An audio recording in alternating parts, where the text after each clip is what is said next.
ये कहानी केवल मनोरंजन के उद्देश्य से बनाई गई है। इसमें वर्णित सभी पात्र, स्थान, घटनाएं और परिस्थितियां पूरी तरह से लेखक की कल्पना मात्र हैं। इनका किसी भी वास्तविक व्यक्ति, स्थान, घटना या संस्था से कोई संबंध नहीं है। यदि कोई समानता संयोगवश प्रतीत होती है तो इसे मात्र एक संयोग समझा जाए। इस चैनल पर प्रस्तुत सभी कहानियां काल्पनिक या फिक्शन आधारित होती हैं। कृपया इन्हें केवल एक मनोरंजन सामग्री के रूप में लें और वास्तविकता से जोड़ने का प्रयास न करें। धन्यवाद। अध्याय 51। जैसे ही रोहित खन्ना ने ये कहा, उसके पास खड़ी नेहा देसाई ने आश्चर्य से अपना मुंह ढक लिया और अविश्वास के साथ विवेक मल्होत्रा की ओर देखने लगी। मैं वाकई नवपुर के एक सेलिब्रिटी से मिली। तुम विवेक मल्होत्रा हो? उसका ये कथन गहरे व्यंग्य से भरा था। विवेक ने बेफिक्री से कहा, हाँ मैं वही हूँ। अफसोस आज मेरे पास पेन नहीं है, वरना मैं तुम्हें ऑटोग्राफ दे देता। नेहा को लगा कि विवेक उससे मजाक कर रहा है और उसने कहा, नहीं चाहिए। तुम्हारा ऑटोग्राफ कोई कीमत नहीं रखता, और अगर किसी को पता चला कि मैंने तुमसे ऑटोग्राफ मांगा तो लोग मेरा मजाक उड़ाएंगे। नवपुर में सभी जानते थे कि विवेक ने अपनी बदनामी कैसे कमाई। यह एक शर्मनाक बात थी, फिर भी वह इस पर गर्व करता दिख रहा था, जिससे रोहित खन्ना को हंसी आई। दोस्त, तुम्हारा दिल वाकई मजबूत है। पूरा शहर तुम्हें निकम्मा कहता है और तुम्हें जरा भी फर्क नहीं पड़ता। मैं तुम्हारी हिम्मत की दाद देता हूँ। अगर मेरी जगह होता तो मैं शर्म से कहीं मुंह दिखाने लायक नहीं रहता। तुम्हें बाहर निकलने की हिम्मत कैसे आती है? रोहित खन्ना ने तंज कसते हुए कहा। रोहित, अगर तुम्हें और कुछ नहीं कहना तो हमें खाना खाने में डिस्टर्ब मत करो, अनन्या शर्मा ने नाराजगी से कहा। अनन्या, क्या तुम्हें इस निकम्मे के साथ रहने में शर्मिंदगी नहीं होती? रोहित खन्ना ने जिद्दी लहजे में कहा। वह अब एक कामयाब इंसान था, जिसकी सालाना तनख्वाह 10 लाख थी, फिर भी वह विवेक से हार गया था। वह इसे कैसे स्वीकार कर सकता था? इससे तुम्हारा क्या लेना देना? मैं जिसके साथ चाहूं खाना खाऊं, अनन्या ने जवाब दिया। अनन्या, मेरे साथ इतना रूखापन मत दिखाओ। मुझे निर्वाण प्रॉपर्टीज में नौकरी मिल गई है और भविष्य में हमारे बीच काफ़ी मुलाकातें होंगी। अगर तुम मुझे नाराज करोगी तो मुझे डर है कि शर्मा परिवार का सहयोग इतनी आसानी से नहीं चलेगा, रोहित खन्ना ने धमकी भरे लहजे में कहा। हालांकि उनकी मौजूदा कंपनी एक बड़ी कंपनी थी और उन्हें 10 लाख की सालाना तनख्वाह देती थी, फिर भी रोहित खन्ना संतुष्ट नहीं थे। निर्वाण प्रॉपर्टीज के पीछे राजगढ़ का मल्होत्रा परिवार था, जिसका मतलब था कि वहां विकास के लिए एक बड़ा मंच था। इसलिए जब निर्वाण प्रॉपर्टीज ने उन्हें न्योता दिया तो रोहित खन्ना ने बिना हिचकिचाहट के स्वीकार कर लिया। बेशक अनन्या शर्मा भी इसका एक कारण थी। अनन्या के साथ काम करके रोहित खन्ना के मन में एक छोटी सी उम्मीद थी। भले ही वह उसका दिल न जीत पाए, लेकिन काम की सुविधा के जरिए उसका शरीर हासिल करना भी एक अच्छी बात होगी। अनन्या का चेहरा बदल गया। निर्वाण प्रॉपर्टीज के साथ सहयोग सुचारू रूप से चल रहा था, लेकिन अगर रोहित खन्ना वहां काम करने गया तो भविष्य में चीजें मुश्किल हो सकती थीं। विवेक ने रोहित खन्ना की ओर देखा। करण सिंह से न्योता मिलना इस बात का सबूत था कि उसके पास कुछ काबिलियत थी। अरे हाँ, मैंने सुना है तुमने नया घर खरीदा है और अगले महीने की 15 तारीख को गृह प्रवेश की पार्टी रख रहे हो। मैंने पहले ही उस दिन की छुट्टी ले ली है ताकि तुम्हारा नया घर देख सकूं। यह मेरे पिताजी को दिए गए घर से बेहतर होगा ना? रोहित खन्ना ने मुस्कुराते हुए कहा। अनन्या ने अपने होंठ काटे। अगर यह आदमी आया तो वह निश्चित रूप से उनके परिवार के लिए मुश्किलें खड़ी करेगा। लेकिन विवेक ने पहले ही यह बात कह दी थी, इसलिए अनन्या उस पर इल्ज़ाम नहीं लगा सकती थी। ठीक है, तो जल्दी आना, अनन्या ने कहा। बिल्कुल बिल्कुल, मैं जल्दी आऊँगा और एक बड़ा तोहफा भी लाऊंगा। तुम्हारे परिवार के लिए घर खरीदना आसान नहीं रहा होगा। बस बता दो तुम्हें क्या चाहिए, रोहित खन्ना ने घमंड से कहा। अरे हाँ, क्या वहाँ लिफ्ट है? मेरी गर्लफ्रेंड को सीढ़ियाँ चढ़ना पसंद नहीं। अनन्या का चेहरा राख की तरह हो गया। विवेक ने जो पुराना घर खरीदा था वह शायद उनके पुराने मोहल्ले के पास होगा, तो वहाँ लिफ्ट होने की कोई संभावना नहीं थी, लेकिन ये बात जोर से कहना बहुत शर्मनाक होता। जल्दी जाओ, मेरे खाने में खलल मत डालो, अनन्या ने कहा। ठीक है, अगले महीने मिलते हैं निकम्मे। बाय बाय, रोहित खन्ना ने विवेक की ओर हाथ हिलाते हुए कहा। उसके साथ वाली नेहा घंटी की तरह हंसी, जो बेहद चिढ़ाने वाली थी। विवेक ने बेफिक्र नज़रों से अनन्या से कहा, मुझे नहीं पता था कि वह निर्वाण प्रॉपर्टीज में काम कर सकता है। लेकिन चिंता मत करो, वह तुम्हारे लिए मुश्किलें नहीं खड़ी कर पाएगा। अनन्या को विवेक और निर्वाण प्रॉपर्टीज के मालिक के रिश्ते के बारे में पता था, इसलिए उसे इसकी चिंता नहीं थी। भले ही रोहित खन्ना जिद करके उसे परेशान करने की कोशिश करे, करण सिंह आंखें मूंद कर नहीं बैठेगा। उसने आह भरी और कहा, अगर तुमने घर खरीदने की बात न कही होती तो वह हमारा मजाक न उड़ा पाता। अब मुझे समझ आया कि मम्मी पापा किराए का घर क्यों लेना चाहते थे। अनन्या को अरुण खन्ना के रवैये की परवाह नहीं थी, लेकिन वह रोहित खन्ना के घमंड को बर्दाश्त नहीं कर सकती थी, और वह नहीं चाहती थी कि अगले महीने की 15 तारीख को रोहित खन्ना उनका मजाक उड़ाए। उस वक्त जब रोहित खन्ना ने अनन्या को प्रपोज किया था, उसने उसकी ओर देखा तक नहीं था। लेकिन अब रोहित खन्ना की सालाना तनख्वाह 10 लाख थी और वह उसके सामने अपनी शान दिखाने की हैसियत रखता था। सबसे ज़रूरी बात, रोहित खन्ना निश्चित रूप से विवेक को आसानी से नहीं छोड़ेगा। चाहे विवेक कामयाब हो या न हो, अनन्या नहीं चाहती थी कि उसे निकम्मा कहकर ताने मारे जाएं। खाना खाओ, ठंडा हो रहा है, विवेक ने कहा। अनन्या ने बेमन से खाना खाया, बिना किसी स्वाद के। रोहित खन्ना ने इस खाने को पूरी तरह बर्बाद कर दिया था। खाना खाने और फिल्म देखने के बाद रात के 10 बज चुके थे, लेकिन जब वे घर लौटे तो सुमन शर्मा और रमेश शर्मा अभी भी लिविंग रूम में थे, अपने अपने फ़ोन में किराए की जानकारी देख रहे थे।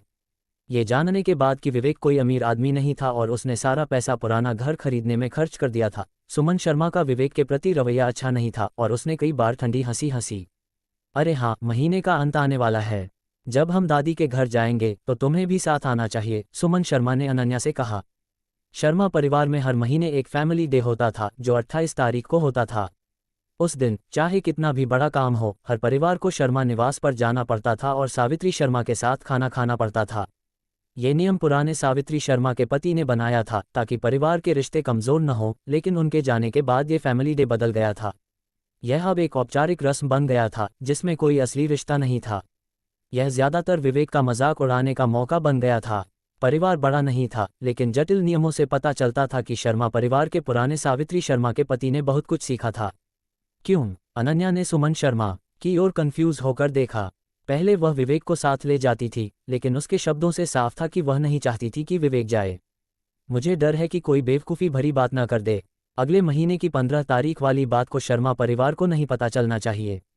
अगर यह बात खुल गई तो क्या और ज़्यादा लोग हमारा मजाक नहीं उड़ाएंगे? सुमन शर्मा ने कहा। मम्मी, क्या आप भूल गईं कि सबको जाना ज़रूरी है? अगर विवेक नहीं गया तो दादी हम पर इल्ज़ाम लगाएंगी, अनन्या ने कहा। मैंने तो उसे जाने से मना नहीं किया। अगर उसे अपमान बर्दाश्त नहीं होता और वह नहीं जाता तो मुझ पर इल्ज़ाम क्यों? सुमन शर्मा ने शांत चेहरा बनाकर अनन्या की ओर देखा और विवेक के सामने ही सारी जिम्मेदारी उस पर डाल दी। वह इतनी बेशर्म थी। मम्मी, आप ऐसा कैसे कर सकती हैं? अनन्या ने सुमन शर्मा की ओर गुस्से से देखा। अगर दादी ने वाकई गलत समझ लिया तो विवेक को पूरे शर्मा परिवार में तिरस्कार झेलना पड़ेगा और दादी सोचेंगी कि विवेक उनकी इज्जत नहीं करता और निश्चित रूप से उसे और परेशान करेंगी। ऐसा वैसा क्या, इस घर में मेरी चलती है। बात खत्म। जब दादी पूछेगी तुम कुछ मत बोलना, मैं समझा दूंगी, सुमन शर्मा ने निर्णायक रूप से कहा। वह समझाएंगी? अनन्या लगभग देख सकती थी कि सुमन शर्मा विवेक पर बड़ों की बेइज्जती करने का इल्ज़ाम लगाएंगी। क्या दादी को गुस्सा नहीं आएगा? नहीं, विवेक को जाना ही होगा, वरना मैं भी नहीं जाऊंगी, अनन्या ने दृढ़ता से कहा। सुमन शर्मा ने इस मामले को पहले रमेश शर्मा से चर्चा की थी। उसने जानबूझकर विवेक को नहीं जाने देने की बात कही थी ताकि उसे सबक सिखाया जाए। रमेश शर्मा ने कहा था कि यह ठीक नहीं होगा, लेकिन उसने जिद की थी। अब अनन्या का रवैया इतना सख्त था, अगर वह नहीं गई तो यह मामला वाकई मुश्किल हो जाएगा। जाओ, बस विवेक को बोल दो कि वह बेकार की बातें न करे, रमेश शर्मा ने कहा। रमेश शर्मा, तुम्हें बोलने की ज़रूरत नहीं। अनन्या, क्या तुम अब अपनी माँ की बात भी नहीं मानती? सुमन शर्मा ने विवेक को आसानी से छोड़ने का इरादा नहीं किया था और उसकी राय में अगर इस बार उसे कड़ा सबक नहीं सिखाया तो भविष्य में उसे कंट्रोल कैसे किया जाएगा? आप बेवजह की बातें कर रही हैं। मैं आपकी बात क्यों मानूं? जो चाहे करो, अगर वह नहीं जाएगा तो मैं भी नहीं जाऊंगी, अनन्या ने ठंडे लहजे में कहा। सुमन शर्मा ने विवेक की ओर देखा और तंज कसते हुए कहा, विवेक, अगर वह तुम्हारी वजह से नहीं गई तो तुम्हें पता होना चाहिए कि इसका अंजाम क्या होगा। क्या तुम उसे भी फंसाना चाहते हो? विवेक ने कड़वी हंसी हंसी। इस मामले का उससे कोई लेना देना नहीं था। वह अनन्या को कैसे फंसा रहा था? अगर सुमन शर्मा जानबूझकर परेशानी न खड़ी करती तो ऐसी बात कभी न होती। मम्मी, चिंता मत करो, मैं बेकार की बातें नहीं करूंगा, विवेक ने कहा। सुमन शर्मा के चेहरे पर एक घमंडी मुस्कान उभरी। उसने कहा, ठीक है, तुम्हें जाने से मना नहीं है, लेकिन मुझसे माफ़ी मांगो, फिर मैं सोचूंगी। विवेक कुछ कहने से पहले ही अनन्या ने उसे खींचकर कमरे में ले गई। इस मामले में विवेक की कोई गलती नहीं थी तो उसे माफ़ी क्यों मांगनी चाहिए? अध्याय 52। बिस्तर के किनारे बैठी अनन्या शर्मा गुस्से से हाँफ रही थी, उसका सीना तेजी से ऊपर नीचे हो रहा था। विवेक ने चुपके से उसकी ओर 2-3 बार देखा और मन ही मन उस शानदार नज़ारे की तारीफ की। मुझे बहुत गुस्सा आ रहा है।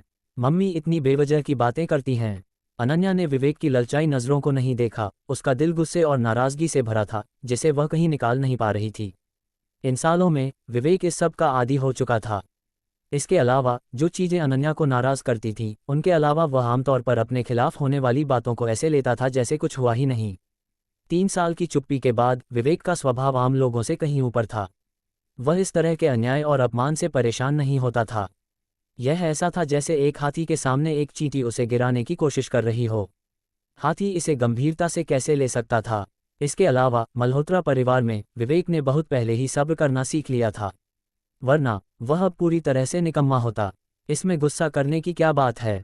इतनी छोटी सी बात पर परेशान होने की जरूरत नहीं, विवेक ने मुस्कुराते हुए कहा। अनन्या ने विवेक की ओर देखा। वह गुस्सा न होने का दिखावा नहीं कर रहा था, उसे वाकई कोई फर्क नहीं पड़ता था। उसे सचमुच समझ नहीं आ रहा था कि वह इतनी बेफिक्री से कैसे व्यवहार कर सकता था। क्या तुम्हें बुरा नहीं लगता? मम्मी तुम्हारे साथ ऐसा व्यवहार करती हैं और उन्होंने ज़रूर दादी के सामने तुम्हारी बुराई करने का प्लान बना लिया होगा, अनन्या ने कहा। एक कहावत है कि जो इंसान काफ़ी मजबूत होता है वह न तो गपशप से डरता है, न अपमान से और न ही अन्याय से। क्या तुम इतने मजबूत हो? अनन्या ने पूछा। विवेक ने तुरंत सिर हिलाकर ना कहा। वह अभी सचमुच मजबूत नहीं हुआ था। मल्होत्रा परिवार का शिखर कुछ ऐसा था जिसे उसकी मौजूदा ताकत पार नहीं कर सकती थी। वह मल्होत्रा परिवार को हासिल करना नहीं चाहता था, उसकी नज़रों में मल्होत्रा परिवार था ही नहीं। मल्होत्रा परिवार की बुजुर्ग सावित्री को यह साबित करने के लिए कि वह उस शख्स से ज़्यादा मजबूत है, विवेक को मल्होत्रा परिवार को पीछे छोड़कर एक ऊंचे शिखर पर खड़ा होना था। वह उन सभी को दिखाना चाहता था जिन्होंने कभी उसका तिरस्कार किया था कि विवेक ही मल्होत्रा परिवार की उम्मीद है, न कि वह चिकनी चुपड़ी बातें करने वाला शख्स। अगले कुछ दिनों में विवेक ने हमेशा की तरह अनन्या को काम पर ले जाना और वापस लाना जारी रखा। जल्द ही 28 तारीख आ गई, यानी फैमिली गैदरिंग का दिन। उस दिन विवेक ने 3 लोगों के परिवार को शर्मा निवास की ओर गाड़ी चलाकर ले गया। रास्ते में सुमन शर्मा ने विवेक को हिदायत दी कि वह अपना मुंह बंद रखे और कुछ भी ऐसा न बोले जो नहीं बोलना चाहिए। सबसे अच्छा होगा अगर वह गूंगा बन जाए। जब वे शर्मा निवास पहुंचे तो सभी पहले से ही वहां मौजूद थे। विक्रम शर्मा अब घर पर खाली बैठा था, लेकिन कंपनी में उसकी पोजीशन अभी भी बरकरार थी। अनन्या को देखकर वह थोड़ा घमंडी अंदाज में मुस्कुराया। अनन्या, मैंने सुना है कि हाल का सहयोग काफ़ी अच्छा चल रहा है। मुझे नहीं पता था कि तुम में वाकई कुछ काबिलियत है, विक्रम शर्मा ने अनन्या से कहा। तुम्हारे बिना ये वाकई बहुत आसान हो गया है, अनन्या ने बेपरवाही से कहा। विक्रम शर्मा को अनन्या के शब्दों में छिपे तंज की परवाह नहीं थी। यहाँ तक कि सावित्री शर्मा ने भी उसे दोष नहीं दिया था, तो अनन्या की क्या औकात थी। इसके अलावा इस मामले से विक्रम शर्मा ने यह भी साबित कर दिया था कि शर्मा परिवार में उसकी पोजीशन अटल है। भले ही अनन्या ने अब कुछ उपलब्धियां हासिल कर ली हों, फिर भी वह सावित्री शर्मा का भरोसा नहीं जीत सकती थी। यह ऐसा नतीजा था जिसे कोई भी मेहनत बदल नहीं सकती थी।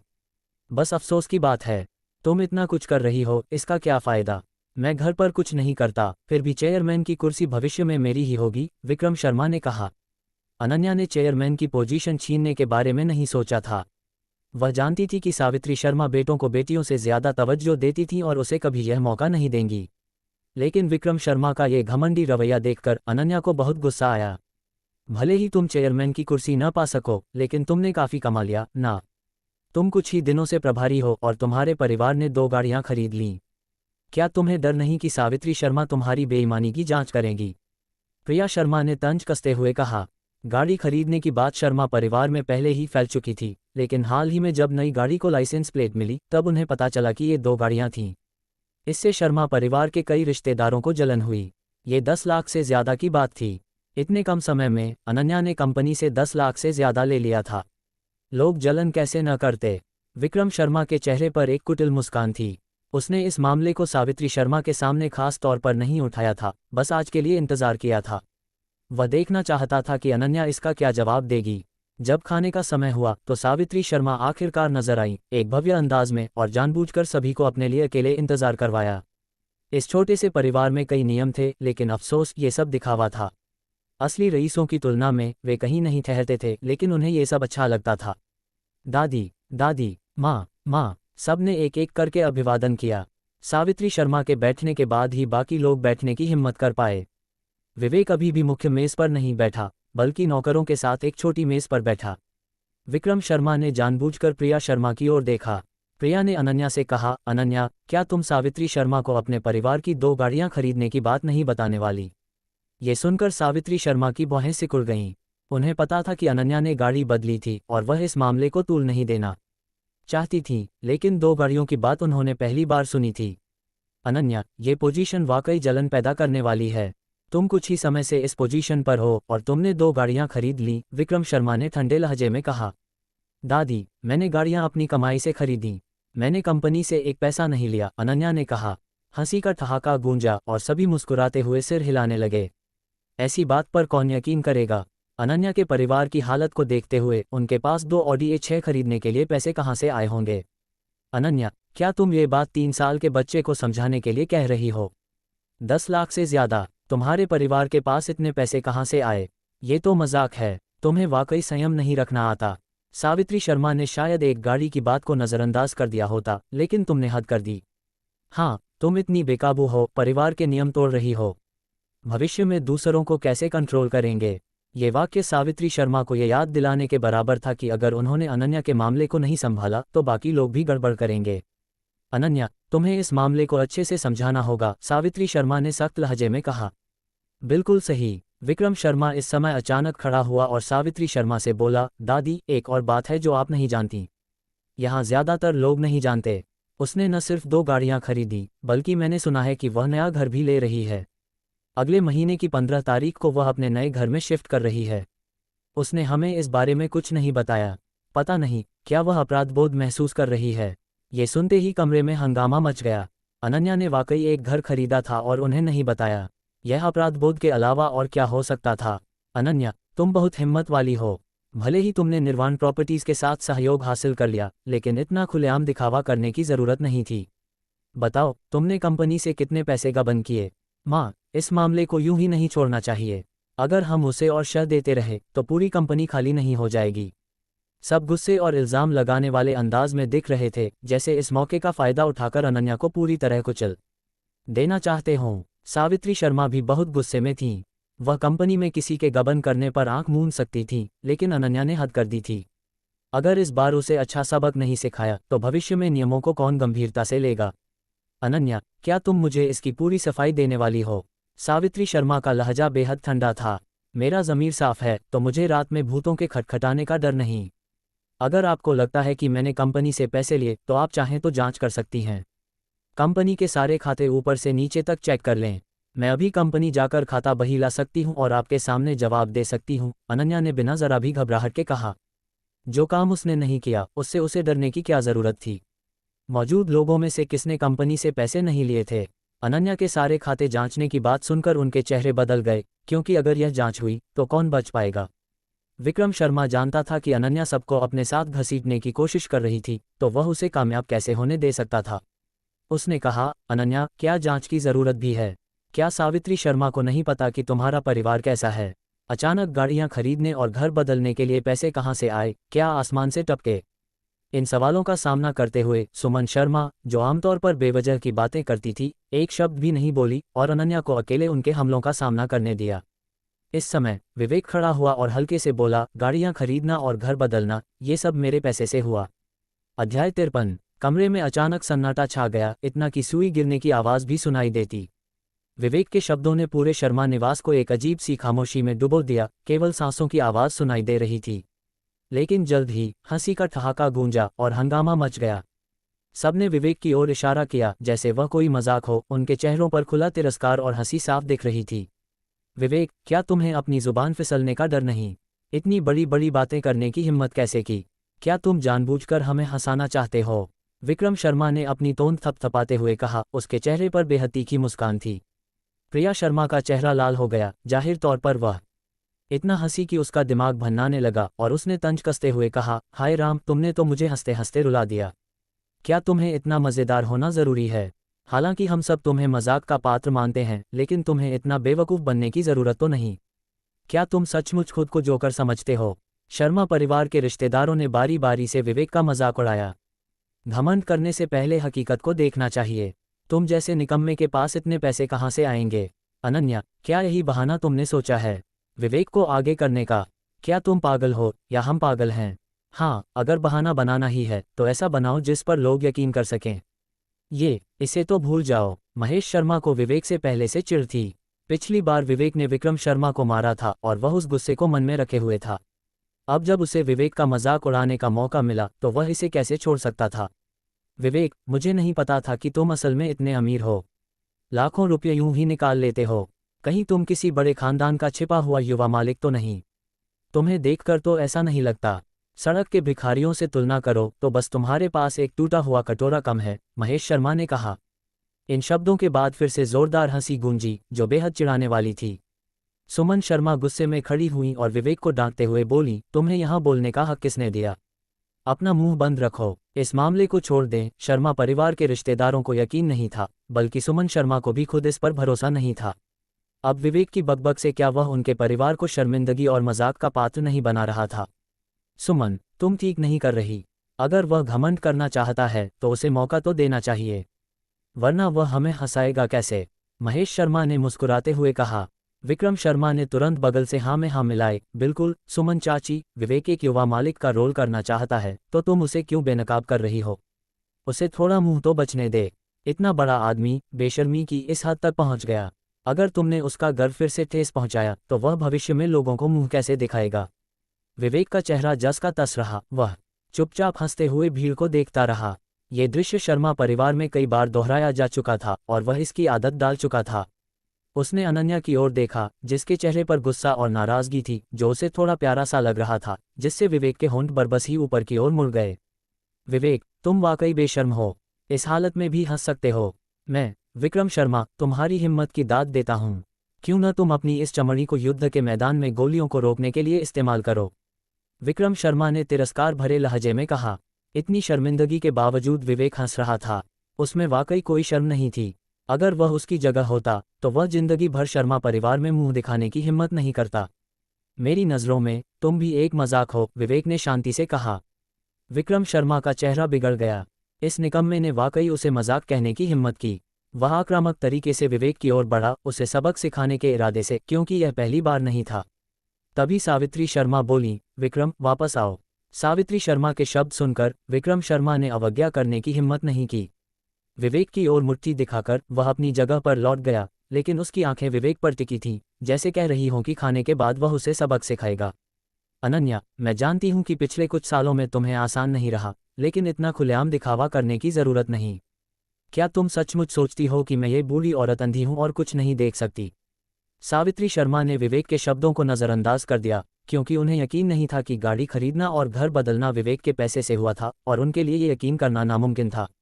दादी, मैं अभी भी अपनी बात पर कायम हूँ। अगर आपको मुझ पर कोई शक है तो आप कभी भी खाते जांच सकती हैं, अनन्या ने बिना डरे सावित्री शर्मा की ओर देखते हुए कहा।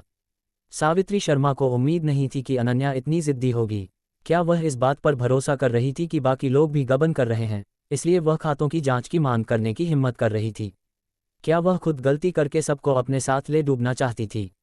सावित्री शर्मा जानती थी कि अगर खातों की जांच हुई तो इसका असर और भी बड़ा होगा। हर परिवार के गबन के आंकड़े सामने आ जाएंगे। ये साफ हो जाएगा कि किसने ज्यादा लिया और किसने कम।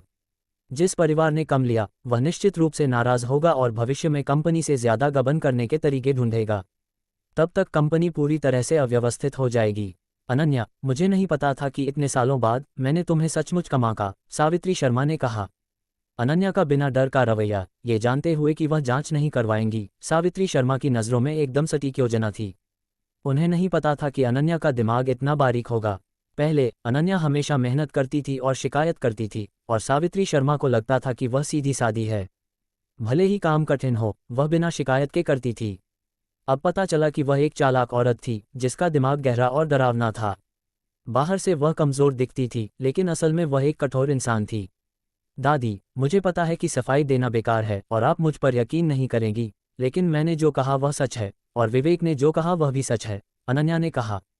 सच? विक्रम शर्मा ने उदास लहजे में कहा। सच यह है कि तुमने कंपनी से लाखों रुपए गबन किए और फिर भी इनकार कर रही हो।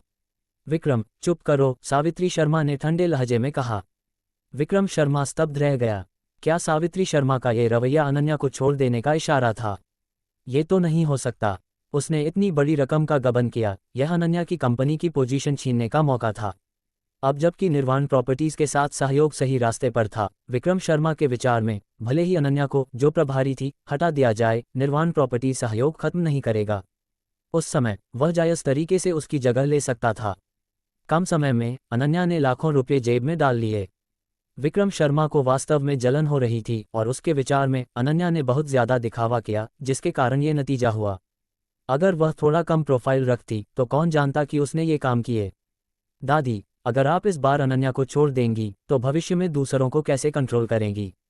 विक्रम शर्मा ने कहा। सावित्री शर्मा ने अपने पीछे के दांत पीसे और विक्रम शर्मा की ओर ठंडी नजरों से देखते हुए बोली, क्या तुम चाहते हो कि मैं खाता बही निकालूं और हर एक खाते की जांच करूं और पिछले कुछ सालों के खातों का हिसाब ठीक से करूं? विक्रम शर्मा का दिल डूब गया। अगर पिछले कुछ सालों के खातों की जांच हुई तो उनके परिवार ने इन लाखों से कहीं ज्यादा लिया होगा। इसके अलावा पूरे शर्मा परिवार में उसका रुतबा सबसे ऊंचा था, तो उसने जो पैसा गबन किया वह निश्चित रूप से सबसे ज्यादा था। वह जांच कैसे होने दे सकता था? बाकी लोग भी सिर झुकाए चुप रहे। जो पहले बोलता वह पहले निशाने पर आता। उस समय कौन बच पाता? खाना खाओ, सावित्री शर्मा ने आदेश दिया और किसी ने फिर से इस मामले का जिक्र करने की हिम्मत नहीं की। परिवार के हर रिश्तेदार के मन में कुछ न कुछ चल रहा था। उन्हें इस बार अनन्या की चाल की तारीफ करनी पड़ी। उसने पूरी नाव को अपने साथ ले डूबने की धमकी दी, जिससे सावित्री शर्मा को खातों की जांच करने की हिम्मत नहीं हुई। ये हिसाब सीधे लोगों के दिलों को छू गया। खाने के बाद विक्रम शर्मा और शर्मा परिवार के कुछ अन्य युवा पीछे के बगीचे में इकट्ठा हुए, सभी दांत पीस रहे थे। अनन्या ने इस बार हमें सचमुच चाल में फंसा दिया। उसने वाकई सबको अपने साथ दफनाने की कोशिश की, प्रिया शर्मा ने नफरत भरे चेहरे के साथ कहा। उसका इरादा भी विक्रम शर्मा जैसा ही था, इस मामले का इस्तेमाल अनन्या को दबाने के लिए करना, लेकिन उसे नहीं पता था कि वह फिर भी बच निकलेगी। विक्रम शर्मा के चेहरे पर एक ठंडी हंसी थी और उसने कहा, मैंने पहले इस चालाक औरत को सचमुच कमाका था। मुझे नहीं पता था कि वह ऐसी चालें चल सकती है। यहाँ तक कि सावित्री शर्मा को भी इस मामले में झुकना पड़ा। विक्रम, इस औरत को ज्यादा समय तक नहीं रखा जा सकता। वह भविष्य में तुम्हारे खिलाफ कोई और चाल चल सकती है, प्रिया शर्मा ने याद दिलाया। चिंता मत करो, मैं उसे मौका नहीं दूंगा। इस महीने के बाद मैं कंपनी में वापस जाऊंगा। उस समय मैं निश्चित रूप से उसे शर्मिंदगी का एहसास करवाऊंगा, विक्रम शर्मा ने कहा। तुम्हें लगता है अनन्या ने कैसा घर खरीदा होगा? शर्मा परिवार के एक युवा ने पूछा। प्रिया शर्मा ने हंसते हुए कहा, वह कैसा घर खरीद सकती है? भले ही उसने कंपनी से पैसे लिए हों और सावित्री शर्मा को खातों की जांच करने से रोक दिया हो, वह ज्यादा लेने की हिम्मत नहीं करेगी। 2 गाड़ियों की कीमत 10 लाख से ज्यादा थी। मेरा अनुमान है कि उसने कंपनी से शायद 20 लाख लिए होंगे और बाकी पैसे उसने घर खरीदने के लिए इस्तेमाल किए होंगे। बुरा नहीं, विक्रम शर्मा ने सहमति में सिर हिलाया। अनन्या की यह चाल वाकई बहुत चतुर थी, लेकिन वह बहुत ज्यादा लेने की हिम्मत नहीं करेगी। सावित्री शर्मा इसे बर्दाश्त कर सकती थी, लेकिन इस बर्दाश्त की भी एक सीमा थी। अनन्या को ये बात अच्छे से पता होगी। कैसा घर है, यह अगले महीने की 15 तारीख को पता चल जाएगा। अब जब उसने इस मामले की सफाई दे दी है तो वह हमें न्योता नहीं देगी ना। अध्याय 54। लिविंग रूम में महेश शर्मा और अन्य लोग रमेश शर्मा से 15 तारीख के बारे में बात कर रहे थे। वे भी इस मजे में शामिल होना चाहते थे। अगर नया घर बहुत अच्छा हुआ तो उनके पास सावित्री शर्मा के सामने रमेश शर्मा की बुराई करने का एक और बहाना होगा। अगर घर अच्छा नहीं हुआ तो वे इसका मौका लेकर उसका मजाक उड़ा सकते थे। सुमन शर्मा को सबसे ज्यादा चिंता इस बात की थी कि शर्मा परिवार को इसकी खबर लग जाएगी। उसका प्लान था कि अरुण खन्ना से निपटने के लिए एक घर किराए पर लिया जाए ताकि किसी तरह काम चल जाए। अगर भविष्य में अरुण खन्ना से कम संपर्क रखा जाए तो ये बात खुलने से बच सकती थी। लेकिन अगर शर्मा परिवार को पता चल गया तो यह और भी मुश्किल हो जाएगा। न सिर्फ इसे छिपाना ज्यादा कठिन होगा, बल्कि ये देर सबेर खुल ही जाएगा। जब शर्मा परिवार को पता चलेगा कि वह दिखावा कर रही थी तो क्या लोग उसका मजाक नहीं उड़ाएंगे? ये खबर शर्मा परिवार में विवेक ने नहीं फैलाई थी, लेकिन ये सारा मामला विवेक की वजह से शुरू हुआ था। सुमन शर्मा के दिल में वह भी विवेक को घर से निकाल देना चाहती थी। रमेश, तुम सचमुच हमें न्योता नहीं देने की सोच रहे हो क्या? महेश शर्मा ने नाराजगी भरे चेहरे के साथ कहा। यह एक खुशी का मौका है। हम तुम्हारे भाई बहन हैं। हमें तुम्हें बधाई देनी चाहिए। हाँ हाँ, उस टूटे फूटे घर से निकलना आसान नहीं था।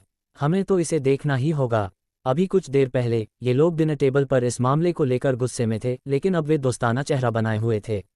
लेकिन रमेश शर्मा अच्छे से जानता था कि उनके मन में क्या चल रहा था। लेकिन यह मामला अब खुल चुका था। अगर उसने उन्हें न्योता नहीं दिया तो भविष्य में शर्मा परिवार में उसे और ज्यादा अलग थलग कर दिया जाएगा और उसकी आलोचना होगी। ठीक है, मैं तुम्हें उस समय जगह बता दूंगा, रमेश शर्मा ने कहा। इतना रहस्यमयी क्यों? क्या तुम्हें डर है कि जगह बताने से शर्मिंदगी होगी? महेश शर्मा ने तंज कसते हुए कहा। घर तो पहले ही खरीदा जा चुका था और उसकी लोकेशन नहीं बदलेगी। इसे छिपाने की वजह ज़रूर यह होगी कि उसे लगता है कि लोकेशन अच्छी नहीं है और अगर उसने बताया तो लोग उसका मजाक उड़ाएंगे। इसमें शर्मिंदगी की क्या बात है? अगर घर में रहने लायक है तो अच्छा बुरा कोई खास फर्क नहीं पड़ता। हमें इसके बारे में बता। हाँ, ताकि हम जल्दी पहुंच सकें। रमेश शर्मा हिचकिचाया और कुछ बोल नहीं पाया। सुमन शर्मा चाहती थी कि यह मामला एक बार में निपट जाए, लेकिन वह इसे पार नहीं कर पा रही थी और उसे सचमुच नहीं पता था कि क्या कहना है। अनन्या, तुम्हारे पापा को बोलने में शर्मिंदगी हो रही है। तुम क्यों नहीं बताती? महेश शर्मा ने अनन्या की ओर मुड़कर कहा। अनन्या ने सहज रूप से विवेक की ओर देखा। केवल विवेक को ही पता था कि घर कहाँ है, तो इस सवाल का जवाब केवल विवेक ही दे सकता था। उस समय तुम्हें लेने के लिए गाड़ी आएगी और तुम्हें स्वाभाविक रूप से पता चल जाएगा कि यह कहाँ है, विवेक ने कहा। फिर अनन्या से पूछा, क्या तुम दादी को भी न्योता देना चाहती हो? महेश शर्मा के चेहरे पर एक ठंडी हंसी थी और बाकी रिश्तेदारों ने भी तिरस्कार में सिर हिलाया। जैसा कि सभी जानते थे, सावित्री शर्मा कभी दूसरी जगहों पर नहीं जाती थीं। भले ही गृह प्रवेश हो, वह मुंह नहीं मोड़ती थीं, जब तक कि नया घर अरावली हाइट्स में न हो, बिना किसी अपवाद के। विवेक, तुम हमारे शर्मा परिवार में 3 साल से हो, क्या तुम्हें सावित्री शर्मा के नियम भी नहीं पता? वह केवल अरावली हाइट्स जाती हैं। क्या तुम्हारा परिवार वहां घर खरीद सकता है? महेश शर्मा ने कहा। तुम यह नहीं सोच रहे कि सावित्री शर्मा पिछली बार तुम्हारे घर गई थी, तो तुम फिर से इसका फायदा उठा सकते हो ना? तुम ये घर जमाए अब सचमुच बहुत हिम्मत वाला हो गया है। सुमन शर्मा को विवेक की वजह से पागलपन की हद तक गुस्सा आ रहा था। सावित्री शर्मा के नियम सभी को पता थे, लेकिन उसे जानबूझकर शर्मिंदगी मोल लेनी थी। अगर उसे अपनी इज्जत की परवाह नहीं थी तो ठीक था, लेकिन वह उन्हें भी साथ में शर्मिंदगी का पात्र बना रहा था। विवेक, क्या तुम इतना बोलते हो क्योंकि तुम्हारा मुंह खाली है? सुमन शर्मा ने कहा। मुझे बस लगा कि उन्हें सूचित करना जरूरी है, ताकि भविष्य में जब इस मामले की बात हो तो सावित्री शर्मा नाराज न हो, विवेक ने कहा। सूचित करने की कोई जरूरत नहीं, मैं उनकी ओर से तुम्हें मना करता हूं, महेश शर्मा ने मुस्कुराते हुए कहा। विवेक ने और कुछ नहीं कहा। उस समय जिम्मेदारी महेश शर्मा के सिर पर डाल देना अच्छा रहेगा। देर दोपहर जब समूह शर्मा निवास से निकला, विक्रम शर्मा ने विवेक को पीछे के बगीचे में बुलाया। दोनों के बीच क्या हुआ यह अज्ञात है, लेकिन विवेक बिना किसी चोट के निकल गया, लेकिन विक्रम शर्मा का चेहरा बहुत खराब था। समय तेजी से बीता और 15 तारीख नजदीक आ रही थी। सुमन शर्मा और रमेश शर्मा भी और ज्यादा बेचैन हो रहे थे। पहले किराए पर घर लेकर काम चलाने का प्लान शर्मा परिवार के दखल के बाद जाहिर तौर पर संभव नहीं था, इसलिए दोनों ने इसे स्वीकार कर लिया। वे किराए पर घर नहीं लेंगे, बल्कि विवेक ने जो पुराना घर खरीदा था उसी में जाएंगे। उस समय चाहे वह कितना भी अच्छा या बुरा हो, उन्हें इसे स्वीकार करना होगा। ज्यादा से ज्यादा अरुण खन्ना और उन सहपाठियों द्वारा अपमानित होना पड़ेगा। 14 तारीख को जब विवेक ने अनन्या को कंपनी से काम के बाद घर लेने के लिए पिक किया, तो अनन्या ने गाड़ी में विवेक से घर के बारे में पूछा। उसने पहले इस मामले को दिल से नहीं लिया था, क्योंकि विवेक ने घर जहां भी खरीदा हो वह उसके लिए घर था, इसलिए उसे इसकी परवाह नहीं थी। लेकिन आज अनन्या को अचानक बेचैनी हो रही थी। आखिरकार रोहित खन्ना भी आने वाला था। वह रोहित खन्ना को उसकी आलोचना करने का मौका नहीं देना चाहती थी। उसे थोड़ी उम्मीद थी कि घर अरुण खन्ना के घर से बदतर न हो। क्या मैंने तुम्हें पिछली बार नहीं बताया था? विवेक ने मुस्कुराते हुए कहा। अनन्या ने विवेक को घूरा। उसने जिसकी ओर इशारा किया था वह अरावली हाइट्स का अरावली क्रैश था। अनन्या ऐसी बात को गंभीरता से कैसे ले सकती थी? अब क्या समय है? तुम अभी भी मेरे साथ मजाक कर रहे हो? मेरे पापा के सहपाठी और शर्मा परिवार के रिश्तेदार कल आने वाले हैं। क्या तुम मुझे अब कोई हिंट नहीं दे सकते? अनन्या ने कहा। मैंने जो कहा वह सच है, लेकिन तुम मुझ पर यकीन नहीं करती। मैं क्या कर सकता हूँ? विवेक ने लाचार होकर कहा। अनन्या निराश हो गई। विवेक जानबूझकर उसे नहीं बता रहा था। अरुण चाचा ने कल मेरे पापा को फ़ोन किया और जिद करके पूछ रहे थे कि नया घर कहाँ है। वे पहले वहाँ गाड़ी लेकर जाना चाहते थे, लेकिन मेरे पापा एक शब्द नहीं बोल पाए। असल में मैं भी नहीं चाहती कि उनकी इज्जत जाए, अनन्या ने आह भरी। इस तरह का विचार विवेक के लिए थोड़ा अनुचित था, लेकिन आखिर वह एक बेटी थी और ऐसा सोचना स्वाभाविक था। उस जगह पर आम गाड़ियां नहीं जा सकती, तो उसे गाड़ी चलाने की जरूरत नहीं, विवेक ने मुस्कुराते हुए कहा। कहीं कोई गली तो नहीं? अनन्या ने शक भरे लहजे में पूछा। मैं तुम्हें गंभीरता से चेतावनी देता हूं, अपने पति को कम आंकने की सजा बहुत भारी हो सकती है, विवेक ने गंभीरता से कहा। पति के 2 शब्दों ने अनन्या के चेहरे को लाल कर दिया। वे 3 साल से साथ थे, लेकिन ये शब्द उसके लिए बहुत अपरिचित था। लेकिन उसके दिल में भी एक हल्की सी उत्तेजना थी। हालांकि कुछ समय बीत चुका था, लेकिन जब भी अनन्या स्वर्णदायिन की बात सोचती, उसका दिल धड़कने लगता। वह पियानो बजाने वाली आकृति, पूरे आसमान में पंखुड़ियों का गिरना अनन्या के लिए परम रोमांस था। अरे, हम कहाँ जा रहे हैं? क्या हम घर नहीं जा रहे? पैसेंजर सीट पर बैठी अनन्या को अचानक एहसास हुआ कि विवेक मल्होत्रा का रास्ता गलत था और यह घर का रास्ता नहीं था। क्या तुम नया घर नहीं देखना चाहती थीं? मैं तुम्हें वहां ले जा रहा हूं, विवेक ने मुस्कुराते हुए कहा। अनन्या अचानक घबरा गई और उसके दिल में थोड़ी उम्मीद भी जागी। लेकिन थोड़ी देर बाद अनन्या ने विवेक के कंधे पर मुक्का मारा। ये कहना होगा कि इस औरत का चेहरा बदलने की गति वाकई तेज थी। क्या यह अरावली हाइट्स का रास्ता नहीं है? तुम अभी भी मेरे साथ मजाक कर रहे हो? अनन्या ने बेचैन होकर कहा। विवेक जानता था कि समझाने का कोई फायदा नहीं। इसे देख लेने देना बेहतर था ताकि वह पूरी तरह यकीन कर ले। तुम क्या कर रहे हो? गाड़ी रोक दो। अरावली हाइट्स में बिना रजिस्ट्रेशन वाली गाड़ियों को घुसने की इजाज़त नहीं है। ये देखकर कि विवेक वाकई विला डिस्ट्रिक्ट के गेट की ओर गाड़ी चला रहा था, अनन्या घबरा गई। उसे इज्जत जाने का डर नहीं था, लेकिन भगाए जाने की बात गौरव की बात नहीं थी और इसकी कोई ज़रूरत भी नहीं थी। गाड़ी रोक दो, भगाए जाने में बहुत शर्मिंदगी होगी। ये देखकर कि विवेक ने गति कम नहीं की, अनन्या विवेक के लिए ब्रेक दबाने को तैयार थी। आखिरकार गाड़ी विला डिस्ट्रिक्ट के गेट पर रुकी। अनन्या निराश दिख रही थी, गाड़ी में छिपकर बाहर के सिक्योरिटी गार्ड के चेहरे को देखने की हिम्मत नहीं कर रही थी। वह बस उम्मीद कर रही थी कि भगाए जाने पर ज्यादा शर्मिंदगी न हो। लेकिन इस समय गेट खुल गया और सिक्योरिटी गार्ड ने विवेक को एक मानक सैन्य सलामी दी, फिर उसे जाने दिया। अनन्या ने विवेक को हैरानी से देखा। यहाँ तक कि इस समय भी उसे नहीं लगता था कि विवेक ने जो कहा वह सच था, क्योंकि यह मामला वाकई अविश्वसनीय था और विवेक ने कहा था कि उसने जो विला खरीदा वह अरावली क्रेस्ट पर था, जो इसे और भी अविश्वसनीय बनाता था। विला की नीलामी के दिन उनका परिवार शर्मा निवास में था और सौदे की कीमत 8.9 करोड़ थी। क्या विवेक इसे वहन कर सकता था? तुमने विला डिस्ट्रिक्ट के सिक्योरिटी गार्ड्स को कब रिश्वत दी? अनन्या ने पूछा। अध्याय 55। विवेक ने अभी भी कुछ नहीं कहा, गाड़ी को सीधे अरावली क्रेस्ट की ओर चलाया। इस समय अनन्या को नहीं पता था कि क्या कहना है। उसका दिल सवालों से भरा था जो वह पूछने की हिम्मत नहीं कर पा रही थी। उसने वाकई गाड़ी को अरावली हाइट्स में घुसा दिया। उसने वाकई गाड़ी को अरावली क्रेस्ट पर एक विला तक ले गया।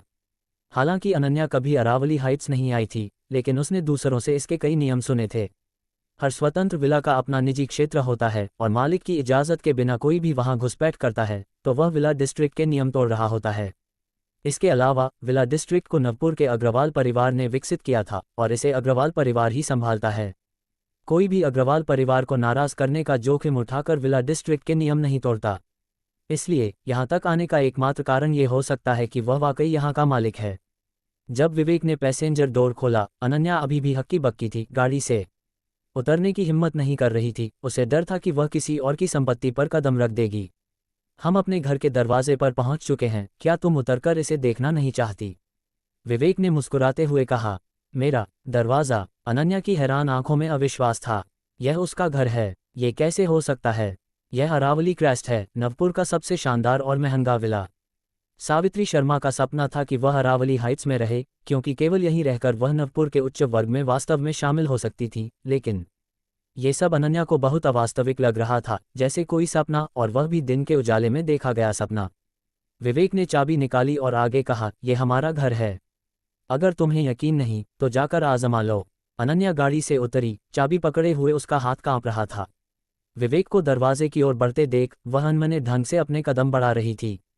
उसका दिल उथल पुथल में था और उसका दिमाग भी थोड़ा भटक रहा था। आजमा कर देखो, क्या ये खुलता है? विवेक ने इशारा किया। अनन्या ने गहरी सांस ली, उसकी हथेलियां पहले से ही पसीने से तर थीं। उसने कांपते हुए हाथ बढ़ाया, लेकिन बहुत देर तक चाबी ताले में नहीं डाल पाई, क्योंकि उसका हाथ बहुत ज्यादा कांप रहा था। विवेक, तुम मुझसे झूठ तो नहीं बोल रहे ना? क्या तुम्हें पता है कि अगर हमें यहाँ घुसपैठ करते हुए पकड़ा गया तो इसका अंजाम कितना गंभीर होगा?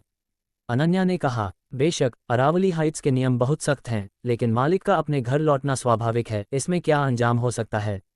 आखिरकार अनन्या ने चाबी को ताले में डाला और धीरे से घुमाया।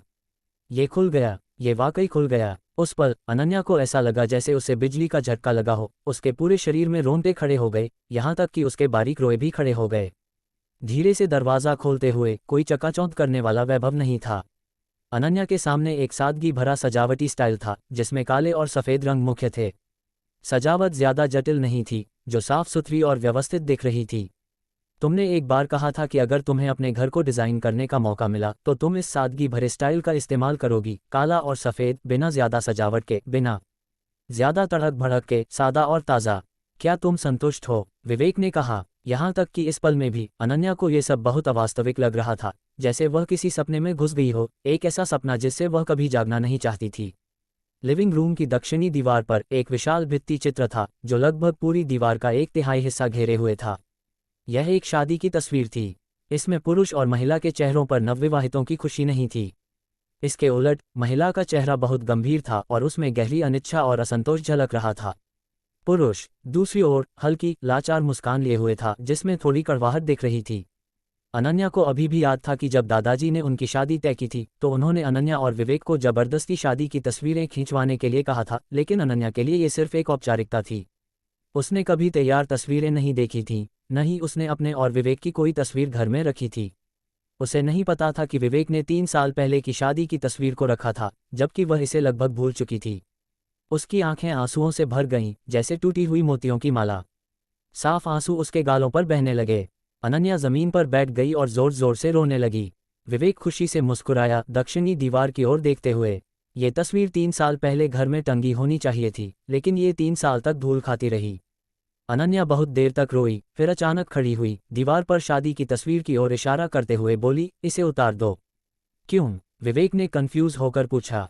क्या वह अभी भी इसे स्वीकार नहीं करना चाहती थी, यहाँ तक कि एक तस्वीर को भी मौजूद नहीं रहने देना चाहती थी?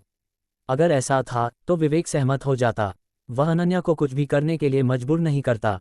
क्या तुमने उसके चेहरे पर अनिच्छा नहीं देखी? फिर भी तुम उसके साथ इतना अच्छा व्यवहार क्यों करते हो? अनन्या ने सिसकते हुए कहा। विवेक ने भौहें उठाईं और बिना हिचकिचाए कहा, क्योंकि वह मेरी पत्नी है और वह राष्ट्रीय स्तर पर प्रमाणित है। अनन्या खुद को विवेक की बाहों में झोंक दिया। सौभाग्य से विवेक ने अभ्यास किया था, वरना वह सीधे गिर पड़ता। मैं इसे देखना नहीं चाहती। इसे फेंक दो, जला दो। ठीक है। अनन्या का रोना विवेक के लिए एक घातक जहर की तरह था। जो कुछ भी अनन्या को खुश कर सकता था वह कुछ भी कर सकता था। ये सिर्फ एक शादी की तस्वीर है ना। फेंक दो तो फेंक दो। अपनी अनिच्छा के बावजूद विवेक खुद दर्द सहने को तैयार था, बजाय इसके कि अनन्या को दुखी होने दे। इस पल अनन्या ने एक कदम पीछे लिया, सीधे विवेक की आंखों में देखते हुए। हालांकि रोने से उसका मेकअप खराब हो गया था, फिर भी वह इतनी खूबसूरत थी कि विवेक का दिल धड़क उठा। मैं तुम्हारे साथ फिर से तस्वीरें खींचवाना चाहती हूँ, अनन्या ने कहा। विवेक स्तब्ध रह गया, उसकी नाक में चुभन हुई। बचपन से हर तरह की शिकायतें सहने के बावजूद उसने कभी आंसू नहीं बहाए थे, लेकिन अब उसकी आंखें आंसुओं से भर गईं। अनन्या फिर से विवेक की बाहों में झूल गई, पंजों के बल खड़ी होकर अपने गर्म होंठ उसे अर्पित किए। विवेक का दिमाग तुरंत सोचने की क्षमता खो बैठा। वह लकड़ी की मूर्ति की तरह खड़ा रहा। ये बहुत लंबा समय लगा, फिर भी बहुत तेजी से बीता। इससे पहले कि विवेक उस एहसास को बारीकी से महसूस कर पाता, अनन्या लाल चेहरा लिए भाग गई। उसने अपने होंठ चाटे, यहाँ तक कि लिपस्टिक ने भी उसे एक मीठा एहसास दिया।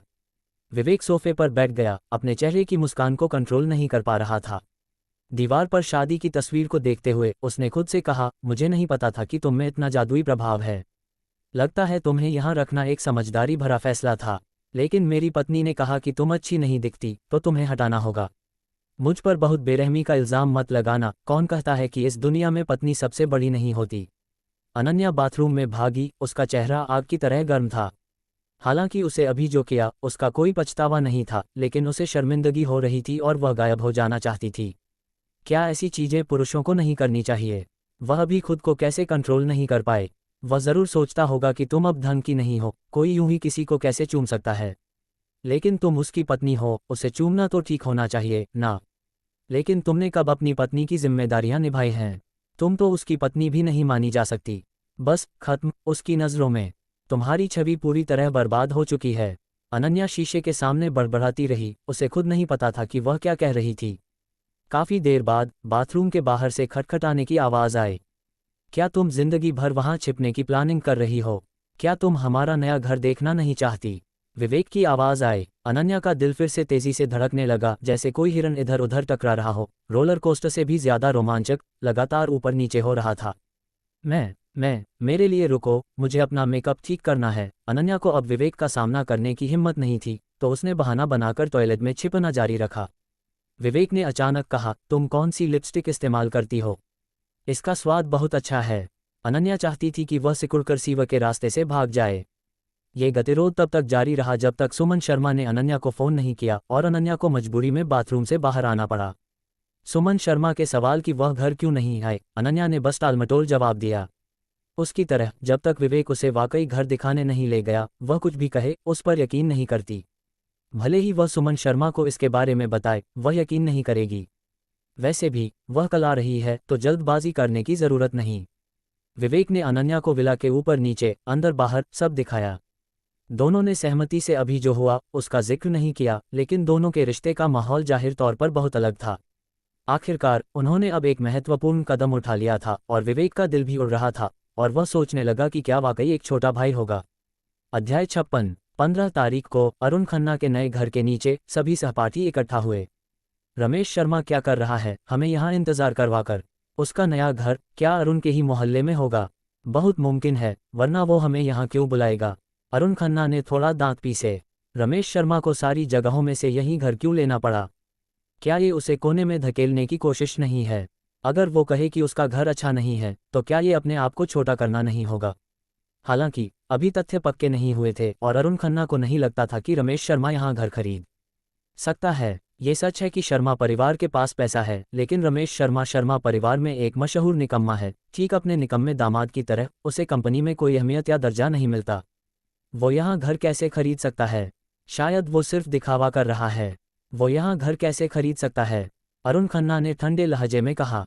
रोहित खन्ना अभी भी पिछले बार वाली लड़की को पकड़े हुए था और ये सुनकर उसने बेपरवाह अंदाज में कहा, पापा अगर वो यहाँ घर खरीद सकता है तो मैं तुरंत आपके लिए नया घर लूँगा।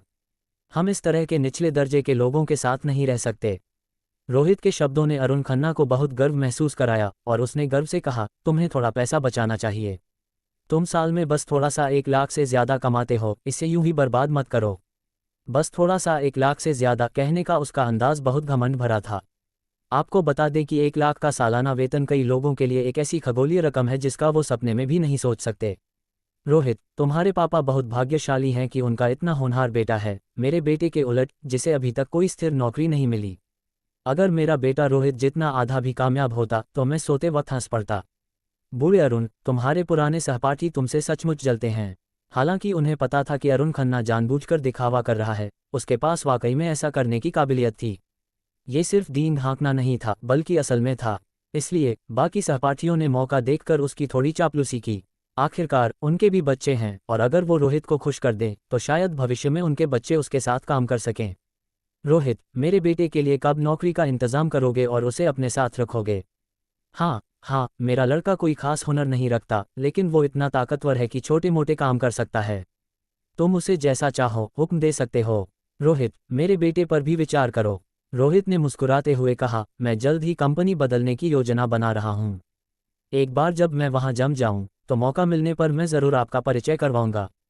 तुम पहले से ही 1 लाख सालाना कमा रहे हो और फिर भी कंपनी बदल रहे हो। 1 लाख सालाना क्या है? मैं निर्वाण प्रॉपर्टीज में काम करने जा रहा हूँ। तुम्हें पता है निर्वाण प्रॉपर्टीज का मालिक कौन है?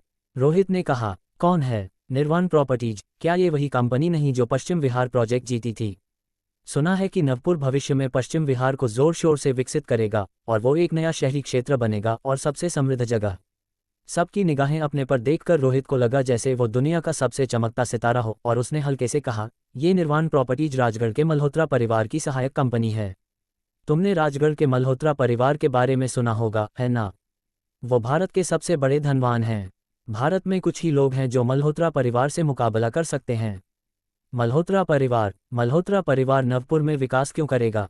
रोहित, अगर तुम निर्वाण प्रॉपर्टीज में जाओगे तो क्या ये मल्होत्रा परिवार के लिए काम करना नहीं होगा? हालांकि ये लोग समाज के निचले तबके से हैं, मल्होत्रा परिवार का नाम इतना बड़ा है कि लगभग हर कोई इसे जानता है और वो इतने हैरान हुए कि उनके मुंह खुले रह गए। साथ ही अरुण खन्ना के लिए उनकी जलन शब्दों से परे थी। मल्होत्रा परिवार के लिए काम करना, रोहित का भविष्य असीमित है। अरुण खन्ना को वाकई में बुढ़ापे की कोई चिंता नहीं होगी। रोहित, तुमने मुझे ये क्यों नहीं बताया? अरुण खन्ना ने रोहित को हैरानी से देखकर पूछा। बस कंपनी बदल रहा हूँ, बस थोड़े और पैसे कमाऊंगा। मेरे लिए इसमें कोई खास बात नहीं, तो क्या इसे खास तौर पर आपको बताने की जरूरत थी? रोहित ने हंसते हुए कहा। पिता पुत्र की ये जोड़ी इतनी तालमेल में थी कि बाकी लोग बहुत जलन महसूस कर रहे थे। तभी एक बस सबके सामने रुकी और कोई उसमें से उतरा और सबका बस में स्वागत किया, जिससे पूरा समूह हैरान रह गया। बेटा, ये क्या हो रहा है? अरुण खन्ना ने रोहित से धीमे स्वर में पूछा। रमेश शर्मा इतना बड़ा तामझाम कर रहा है, लगता है उसने जो घर खरीदा है वो कोई साधारण नहीं है। उसे थोड़ा डर था कि कहीं वो उसके अपने घर से बेहतर ना हो। रोहित ने भौहें सिकोड़ लीं। ये तामझाम वाकई छोटा नहीं था।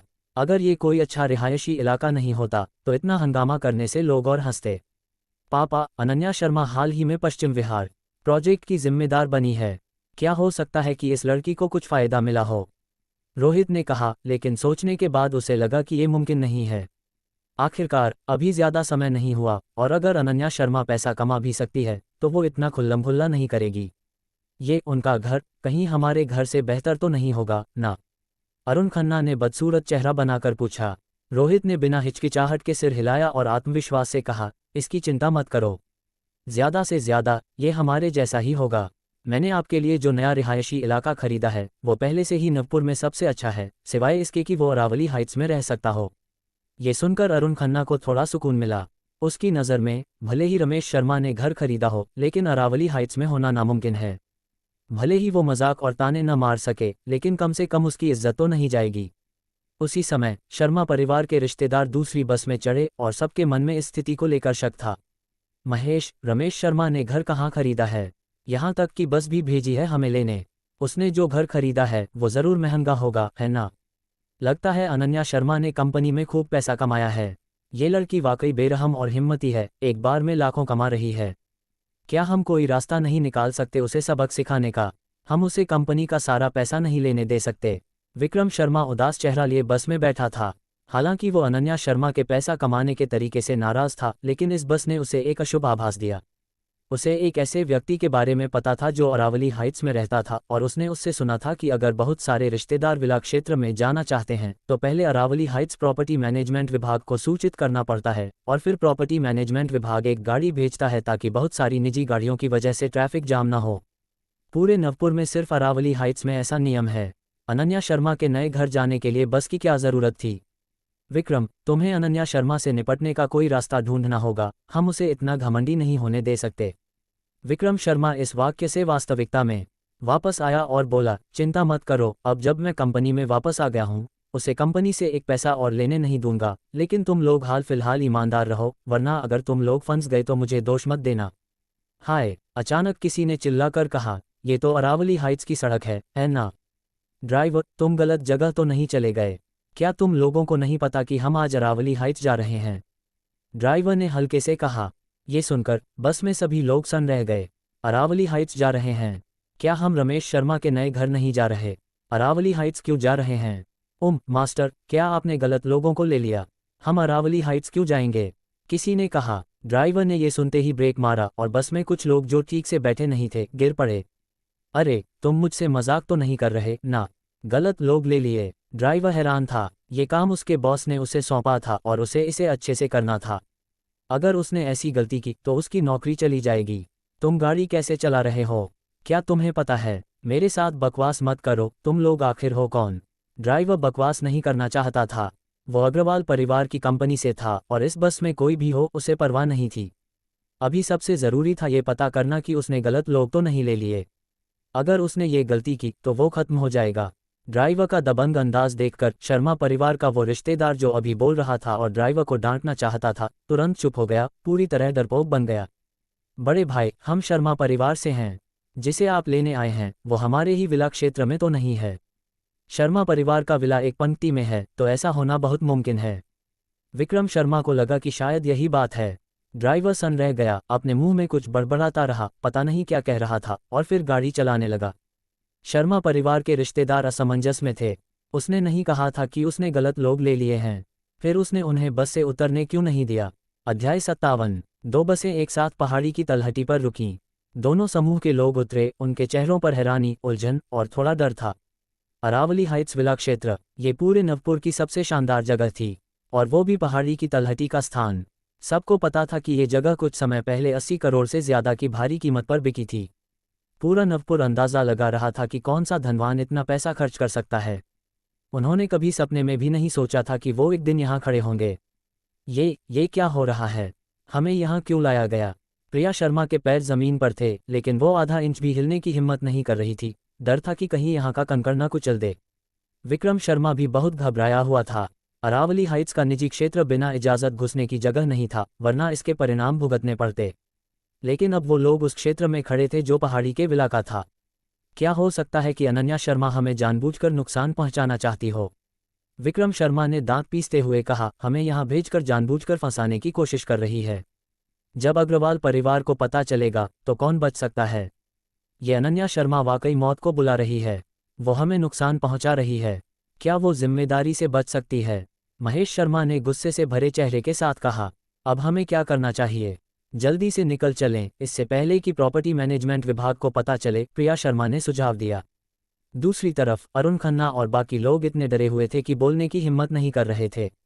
यहाँ तक कि रोहित खन्ना, जो खुद को युवा प्रतिभा मानता था, इस जगह पर जरा भी उद्दंड होने की हिम्मत नहीं कर रहा था। 1 लाख की सालाना तनख्वाह आम लोगों की नज़र में वाकई बहुत ज़्यादा थी, लेकिन रोहित जानता था कि अग्रवाल परिवार की नज़र में ये कुछ भी नहीं थी।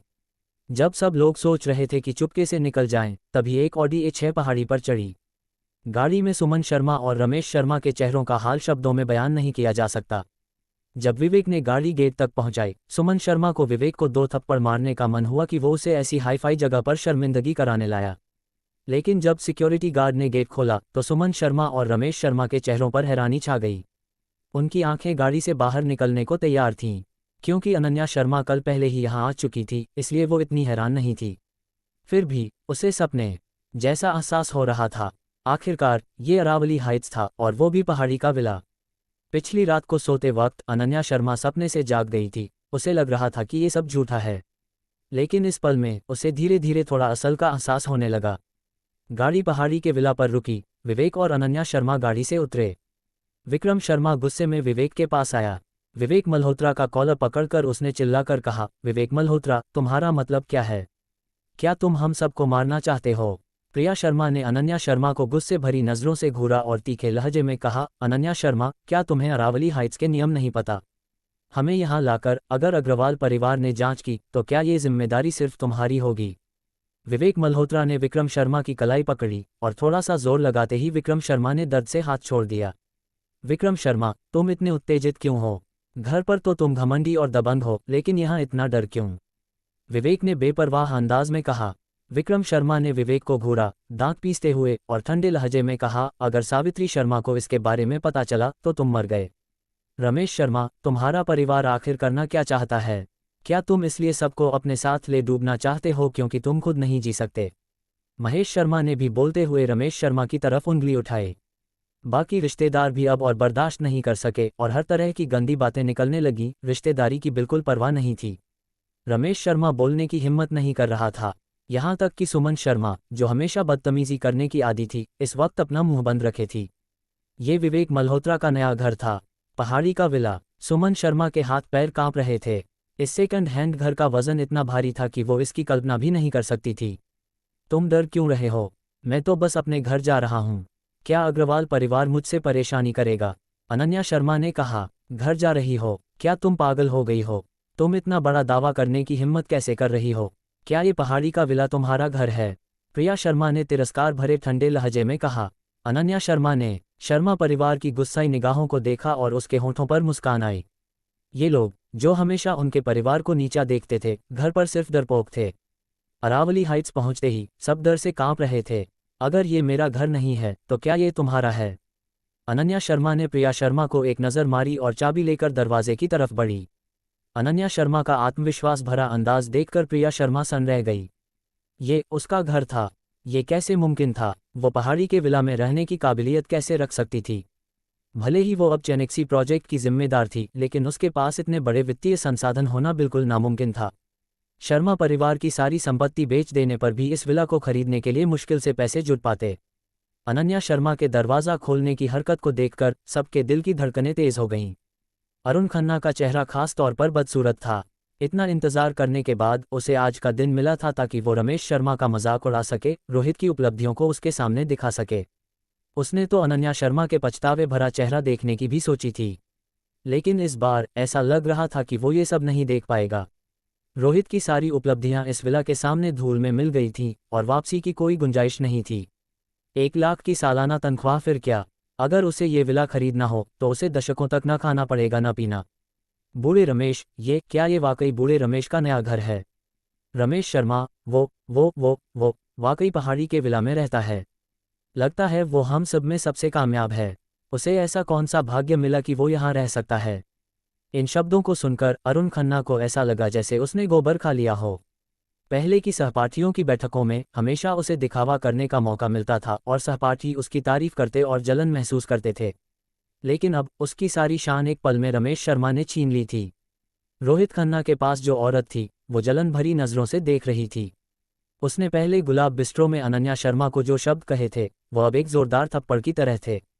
रोहित, तुमने नहीं कहा था कि उसे शर्मा परिवार में कोई अहमियत नहीं मिलती? उस औरत ने कहा। रोहित का मूड जटिल था। ये सच था कि अनन्या शर्मा को शर्मा परिवार में कोई अहमियत नहीं मिलती थी, और यहाँ तक कि शर्मा परिवार भी इस पहाड़ी के विला को नहीं खरीद सकता था, तो अनन्या शर्मा इसे कैसे खरीद सकती थी? अनजाने में उसने विवेक की तरफ देखा। क्या हो सकता है कि वो गुप्त रूप से धनवान हो? रोहित ने अविश्वास में सिर हिलाया। ये कैसे मुमकिन था कि नवपुर का एक मशहूर निकम्मा 80 करोड़ से ज्यादा निकालकर विला खरीद ले? ये तो और भी मजाक था। शायद उसने उधार लिया हो। रोहित ने खुद को तसल्ली दी, लेकिन उसे अच्छे से पता था कि ऐसी कोई संभावना नहीं थी। पहाड़ी का विला कोई ऐसे ही उधार दे देता है क्या? रोहित के ऐसे विचार थे, और एक और व्यक्ति के भी, प्रिया शर्मा। वो भी नहीं मानती थी कि अनन्या शर्मा यहाँ रह सकती है। प्रिया शर्मा के लिए उसने हमेशा खुद को बहुत ऊंचे दर्जे पर रखा था, शर्मा परिवार की सारी युवा लड़कियों से ऊपर। भले ही अनन्या शर्मा की शक्ल उससे बेहतर थी, लेकिन 3 साल पहले उसकी शादी एक निकम्मे से हो जाने की वजह से उसका खतरा टल गया था। पिछले 3 सालों में प्रिया शर्मा को अनन्या शर्मा से बेहतर जिंदगी जीने की आदत हो गई थी, ऊंचा होने की आदत। अगर अनन्या शर्मा का नया घर वाकई यहाँ था, तो वो भविष्य में अनन्या शर्मा से किस चीज़ में मुकाबला करेगी? एक तरह के लोग ऐसे होते हैं जो ये बर्दाश्त कर सकते हैं कि तुम उनसे बदतर जिंदगी जी रहे हो, और इसे देखकर खुश भी हो सकते हैं, लेकिन वो ये बर्दाश्त नहीं कर सकते कि अचानक एक दिन तुम उनसे बेहतर जिंदगी जीने लगो। ये स्थिति प्रिया शर्मा पर लागू होती थी। वो ये बर्दाश्त नहीं कर सकती थी कि वो एक लिफ्ट वाले अपार्टमेंट में रहती है, जबकि अनन्या शर्मा पहाड़ी के विला में दिखावा कर रही हो। क्या तुम वाकई दरवाज़ा खोल सकती हो? प्रिया शर्मा ने नफरत भरे लहजे में कहा। ये शब्द सुनते ही जिन लोगों ने सुना वो बेवजह घबरा गए, और सिवाय रमेश शर्मा और सुमन शर्मा के, वो असल में उम्मीद कर रहे थे कि अनन्या शर्मा दरवाज़ा न खोल पाए, ताकि सारे झूठ का पर्दाफाश हो जाए और अनन्या शर्मा का जोरदार मजाक उड़ाया जा सके। ये एक तरह की बेबसी भरी प्रतिक्रिया थी। बात यहाँ तक पहुँच चुकी थी, और वो इसे मानना नहीं चाहते थे, लेकिन इससे तथ्य का होना रुक नहीं जाता था। अनन्या शर्मा ने चाबी घुमाई और आसानी से दरवाज़ा खोल दिया। भले ही प्रिया शर्मा के दिल में हजारों नाराज़गियाँ थीं, तथ्य उसके सामने थे और उसे मानना पड़ा। भाई, हम तो सावित्री शर्मा को भी लाने की योजना बना रहे थे, लेकिन तुमने उनके लिए मना कर दिया। तुम्हें ये बात याद है? सुमन शर्मा ने अचानक महेश शर्मा से कहा। महेश शर्मा का चेहरा जितना बदसूरत हो सकता था उतना था। सावित्री शर्मा की जिंदगी की सबसे बड़ी इच्छा अरावली हाइट्स विला क्षेत्र में जाना था, लेकिन उसने उनके लिए मना कर दिया था। अध्याय 58। सुमन शर्मा का मूड अब इतना उल्लासपूर्ण था कि वो हवा में तैर रही थी। उसकी बदतमीजी भरी अकड़ को दबाना नामुमकिन था। उसे इस बात की परवाह नहीं थी कि ये पहाड़ी का विला कहाँ से आया। सबसे जरूरी था शर्मा परिवार के रिश्तेदारों के सामने दिखावा करना और अरुण खन्ना के पुराने सहपाठियों के साथ अपनी इज्जत बचाना। रमेश शर्मा, अरुण खन्ना और बाकी लोगों के चेहरों को देखकर सुमन शर्मा के चेहरे पर इतनी झुर्रियां बन गई थीं कि वो हंसी से लोटपोट हो रही थी। वो बेहद खुश थी। सब लोग, आप इंतजार क्यों कर रहे हैं? जल्दी से मेरे नए घर को देखें, सुमन शर्मा ने कहा, मेरे शब्द पर खास जोर देते हुए और अपने लहजे में अतिरिक्त जोश डालते हुए एक दिखावटी अंदाज दिखा रही थी। अरुण खन्ना के दिल में अनिच्छा थी, लेकिन उसे ये भी उत्सुकता थी कि 80 करोड़ से ज्यादा की कीमत वाला विला कैसा दिखता है। ये जानते हुए कि ये शर्मिंदगी की बात है, उसे दांत पीसकर अंदर जाकर देखना पड़ा। शर्मा परिवार के रिश्तेदारों के लिए वो इस पल में वैसा ही महसूस कर रहे थे। पहाड़ी का विला एक ऐसी जगह थी जो उनके लिए पहुंच से बाहर थी, और अब जब उन्हें अंदर जाकर देखने का मौका मिला था, तो कौन ऐसा शानदार मौका छोड़ना चाहेगा? विक्रम शर्मा और प्रिया शर्मा भीड़ के पीछे चल रहे थे। विक्रम, ये क्या हो रहा है? अनन्या शर्मा यहाँ विला कैसे खरीद सकती है? प्रिया शर्मा के चेहरे पर नाराजगी थी। उसे भी ऐसी शानदार जगह में रहने की काबिलियत नहीं थी, फिर अनन्या शर्मा यहाँ कैसे रह सकती थी? विक्रम शर्मा का चेहरा उदास था। अगर अनन्या शर्मा ने कोई साधारण लिफ्ट वाला अपार्टमेंट खरीदा होता, तो वो उसे कंपनी का पैसा लेने का इल्ज़ाम लगा सकता था, लेकिन ये पहाड़ी का विला था। भले ही वो उसे बदनाम करना चाहे, ये बात नहीं ठहरती। यहाँ तक कि शर्मा परिवार की सारी संपत्ति खाली कर देने पर भी इस विला के लिए मुश्किल से पैसे जुट पाते। अनन्या शर्मा इतना पैसा कहाँ से ला सकती थी? मैं भी समझ नहीं पा रहा। अनन्या शर्मा के पास इतना पैसा कैसे हो सकता है? विक्रम शर्मा ने कहा। प्रिया शर्मा ने यूं ही कहा, क्या ये विवेक मल्होत्रा हो सकता है? जब दादाजी ने शादी तय की थी तब क्या हमने अंदाज़ा नहीं लगाया था कि विवेक किसी धनवान परिवार से हो सकता है। विक्रम शर्मा के चेहरे पर गहरी नफरत दिखी और उसने कहा, तुमने खुद कहा, ये अंदाज़ा था, और वो उस वक्त था जब हमने विवेक को देखा भी नहीं था। पिछले 3 सालों में क्या तुमने विवेक को नहीं पहचाना? वो किसी धनवान परिवार से कैसे हो सकता है? प्रिया शर्मा ने सिर हिलाया। वो बस यूं ही बोल रही थी और इस अंदाजे को गंभीरता से नहीं ले रही थी, क्योंकि अगर विवेक किसी धनवान परिवार से होता तो वो 3 साल तक शर्मा परिवार में अपमान कैसे बर्दाश्त कर लेता। इसके अलावा पहाड़ी का विला खरीदने वाले धनवान बच्चे कोई साधारण अमीर लोग नहीं थे। समूह घर में दाखिल हुआ, लेकिन वहां कोई शानदार सजावट नहीं थी, बल्कि ये थोड़ा सादा दिख रहा था। अगर ऐसी सजावट किसी साधारण अपार्टमेंट में होती तो वो ज़रूर सोचते कि ये सस्ता है, लेकिन ये पहाड़ी का विला था और ये बेवजह लोगों को बहुत हाई एंड का एहसास दे रहा था। बूढ़े रमेश, तुम्हारा नया घर वाकई बहुत अच्छे से सजाया गया है। भले ही ये सादा दिखता हो, लेकिन ये एक शानदार एहसास देता है। हाँ, सही कहा, ऐसी जगह में व्यक्तित्व झलकता है और इसे ज़्यादा सजावट की ज़रूरत नहीं। ये एक खूबसूरत औरत की तरह है, भारी मेकअप करना बेकार होगा और उसकी प्राकृतिक सुंदरता को ढक देगा। बूढ़े रमेश, तुम्हारा स्वाद वाकई अच्छा है, लेकिन तुम बहुत कम प्रोफाइल हो। तुमने इतना अच्छा घर खरीदा लेकिन हमें आज ही बताया। जब वो सहपाठी रमेश शर्मा की तारीफ कर रहे थे, अरुण खन्ना एक शब्द नहीं बोल पाया। इस जगह की तुलना में उसका घर बिल्कुल तुच्छ था। पिछले बार रमेश शर्मा के प्रति उसके रवैये के बारे में सोचकर उसे और भी शर्मिंदगी महसूस हुई। रोहित खन्ना ने आज अनन्या का मजाक उड़ाने के लिए कई शब्द तैयार किए थे और उसने विवेक को नीचा दिखाकर अपनी श्रेष्ठता का एहसास लेने की भी योजना बनाई थी, लेकिन अब वो शब्द उसके पेट में ही सड़ गए। पूरे कमरे में सबसे ज़्यादा असहज लोगों की रैंकिंग में वो कम से कम टॉप 3 में था। यहाँ तक कि निर्वाण प्रॉपर्टीज में जाना भी कुछ हद तक अनन्या शर्मा की वजह से था, जो ये दिखाता था कि अनन्या शर्मा के मामले में वो कितना जुनूनी था। उसने सोचा था कि आज उसे दिखावा करने और विवेक को कुचलने का अच्छा मौका मिलेगा, लेकिन इस पहाड़ी के विला ने उसके सारे खूबसूरत सपनों को चकनाचूर कर दिया। यहाँ तक कि निर्वाण प्रॉपर्टीज में जाकर और अपनी पहचान का इस्तेमाल करके भविष्य में अनन्या शर्मा को अपने साथ सुलाने की उसकी उम्मीद भी अब बिखर गई थी। अनन्या शर्मा पहाड़ी के विला में रह रही थी, उसके पास उसे अपने साथ सुलाने की क्या काबिलियत थी? 1 लाख की सालाना तनख्वाह, ये तो बस एक मजाक था। सुमन शर्मा ने उत्साह से सबको अंदर बाहर का दौरा करवाया। ये उसका भी पहला मौका था यहाँ, लेकिन वो बहुत परिचित अंदाज में व्यवहार कर रही थी।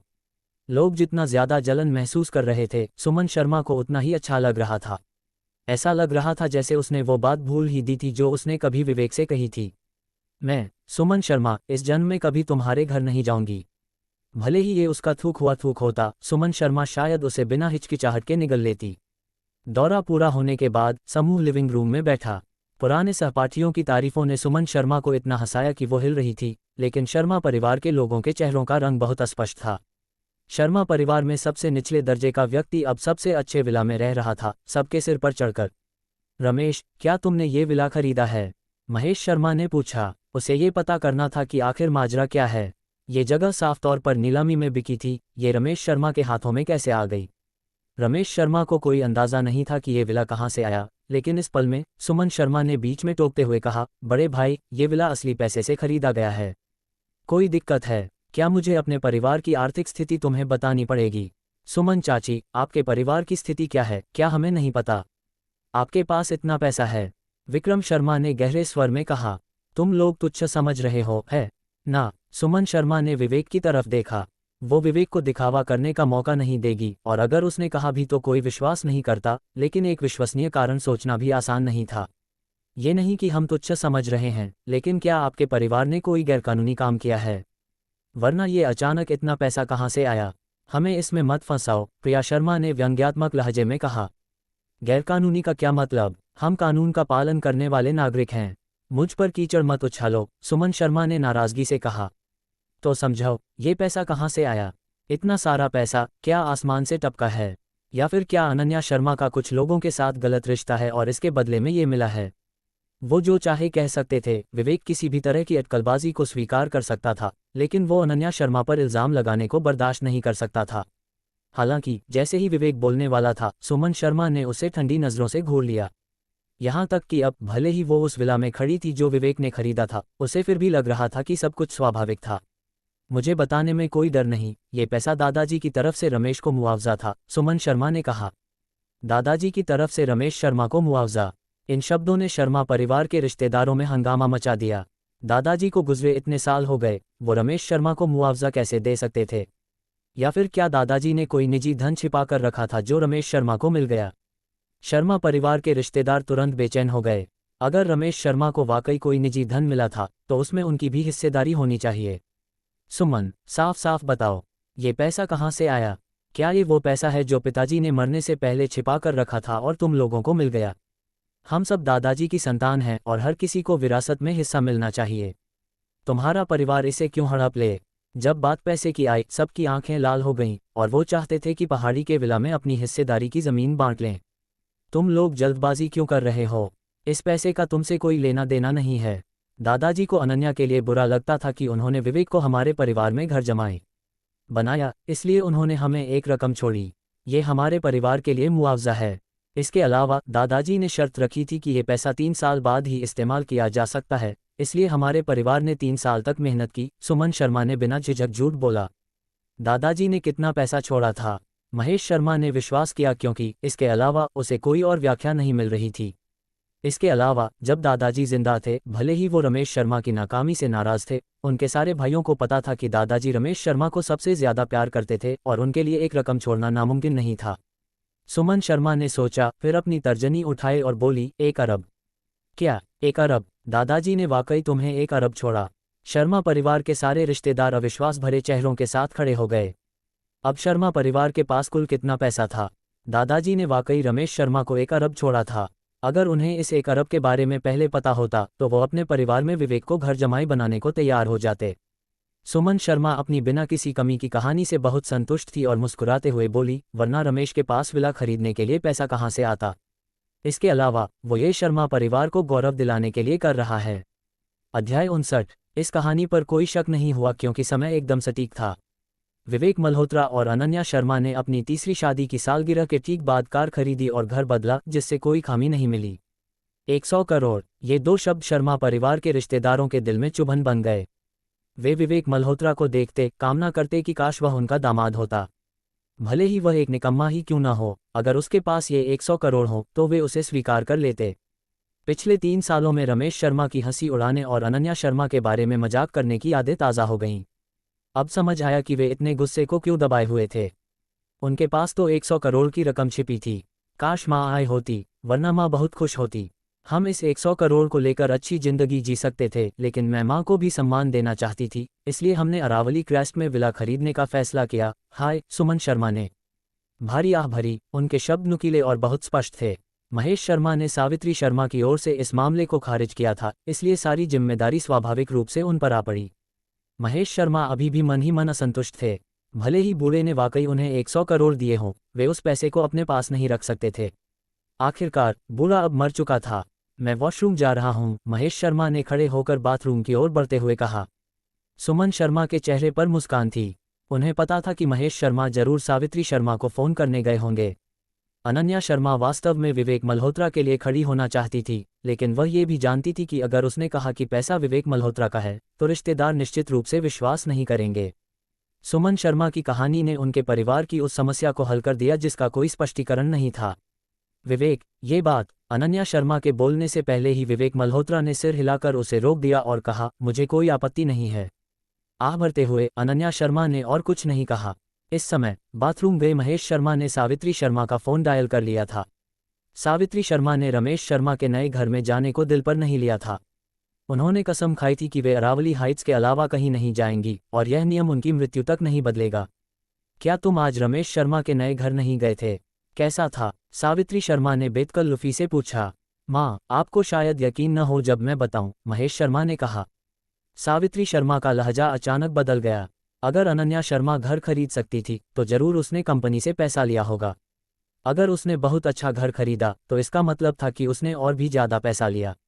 नया घर कहाँ है? सावित्री शर्मा ने ठंडे स्वर में सवाल किया। वह कीमत जो वे स्वीकार कर सकती थी वह थी 10 लाख तक। अगर इससे ज्यादा हुआ तो वे अनन्या शर्मा को कभी नहीं छोड़ती। अरावली हाइट्स, महेश शर्मा ने कहा। फोन पर सावित्री शर्मा की ओर से लंबे समय तक कोई जवाब नहीं आया। काफी देर बाद उन्होंने कहा, तुम मजाक कर रहे हो। अनन्या शर्मा अरावली हाइट्स में घर कैसे खरीद सकती है, और वो भी अरावली क्रेस्ट में? महेश शर्मा ने आगे कहा। क्या सावित्री शर्मा की आवाज़ में विस्फोट हुआ, अविश्वास से भरी, और उन्होंने कहा, ये कैसे संभव है? तुम मुझसे इस तरह का मजाक क्यों कर रहे हो? माँ, मैं सच कह रहा हूँ। मैं अभी अरावली क्रेस्ट में ही हूँ। मैं आपसे मजाक क्यों करूँगा? महेश शर्मा ने कहा, आखिर माजरा क्या है? वह अरावली क्रेस्ट में विला कैसे खरीद सकती है? सावित्री शर्मा ने तेज सांस लेते हुए कहा, ये वह जगह थी जहाँ रिटायरमेंट की उनकी कल्पना थी। शर्मा परिवार को नवपुर के असली उच्च वर्ग में लाने के लिए सावित्री शर्मा हर दिन अरावली हाइट्स में रहने के बारे में सोचती थीं। यहाँ तक कि उनकी खुद की योग्यता नहीं थी, फिर भी अनन्या शर्मा वहाँ रह रही थी। ये पिताजी का काम है, महेश शर्मा ने कहा। क्या मतलब? इसका तुम्हारे पिताजी से क्या लेना देना? सावित्री शर्मा ने भौहें सिकोड़ते हुए पूछा। उनकी मृत्यु को लगभग 3 साल हो चुके थे, तो इसका अनन्या शर्मा के विला खरीदने से क्या संबंध हो सकता था? सुमन शर्मा के अनुसार 3 साल पहले जब विवेक मल्होत्रा घर जमाई बना, तब पिताजी ने चुपके से रमेश शर्मा को 100 करोड़ दिए ताकि अनन्या शर्मा को मुआवजा मिले। लेकिन पिताजी ने शर्त रखी थी कि इस 100 करोड़ का इस्तेमाल 3 साल बाद ही किया जा सकता है। अब समय एकदम सही है, तो इसमें कोई गलती नहीं होनी चाहिए, महेश शर्मा ने समझाया। पिताजी ने अनन्या शर्मा को 100 करोड़ दिए। सावित्री शर्मा की पहली प्रतिक्रिया थी कि यह असंभव है। उन्हें ठीक ठीक पता था कि शर्मा परिवार के पास कितना पैसा है। पहले, पिताजी को किसी और औरत के साथ रखेल रखने से रोकने के लिए वे कंपनी के हर बिल की व्यक्तिगत रूप से जांच करती थीं। वे उन्हें 100 करोड़ की निजी रकम कैसे रखने दे सकती थीं? लेकिन अगर यह पिताजी ने नहीं दिया, तो रमेश शर्मा को इतना पैसा कहाँ से मिला होगा? सावित्री शर्मा ने फैसला किया कि वे रमेश शर्मा से आमने सामने पूछेंगी, और कहा, मैं अभी अरावली हाइट्स आ रही हूँ। फ़ोन काटने के बाद महेश शर्मा लिविंग रूम में लौटे और सुमन शर्मा से कहा, माँ जल्दी ही आ रही हैं। वे जानना चाहती हैं कि माजरा क्या है। सुमन शर्मा ने बेपरवाह अंदाज दिखाया। पिताजी को मरे इतने साल हो चुके थे और कोई भी कुछ साबित नहीं कर सकता था। क्या यह उनके मुंह से जो निकले वही नहीं होगा? भले ही सावित्री शर्मा आ जाएं, अगर वे इस बात पर अड़ जाएं कि पैसा पिताजी ने दिया था, तो कौन सबूत ढूंढ सकता था? ठीक है, पैसा पिताजी ने दिया था, मुझे क्या डर? सुमन शर्मा ने कहा, अरावली हाइट्स में कोई भी यूं ही नहीं घुस सकता। तुम माँ को लेने के लिए प्रवेश द्वार पर जाओ। अगर उन्हें गेट पर रोक लिया गया तो क्या यह उनकी बेइज्जती नहीं होगी? महेश शर्मा ने याद दिलाया। सुमन शर्मा तुरंत घबरा गई।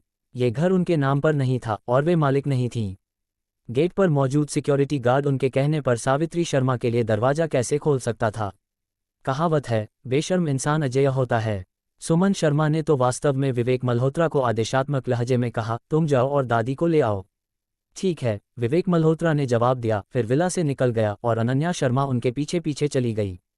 विला से बाहर निकलने के बाद अनन्या शर्मा ने माफ़ी मांगते हुए कहा, मैं तुम्हें फिर से तकलीफ दे रही हूँ। ये श्रेय तुम्हारा होना चाहिए था। मेरी माँ की चमड़ी तो शहर की दीवार से भी मोटी है।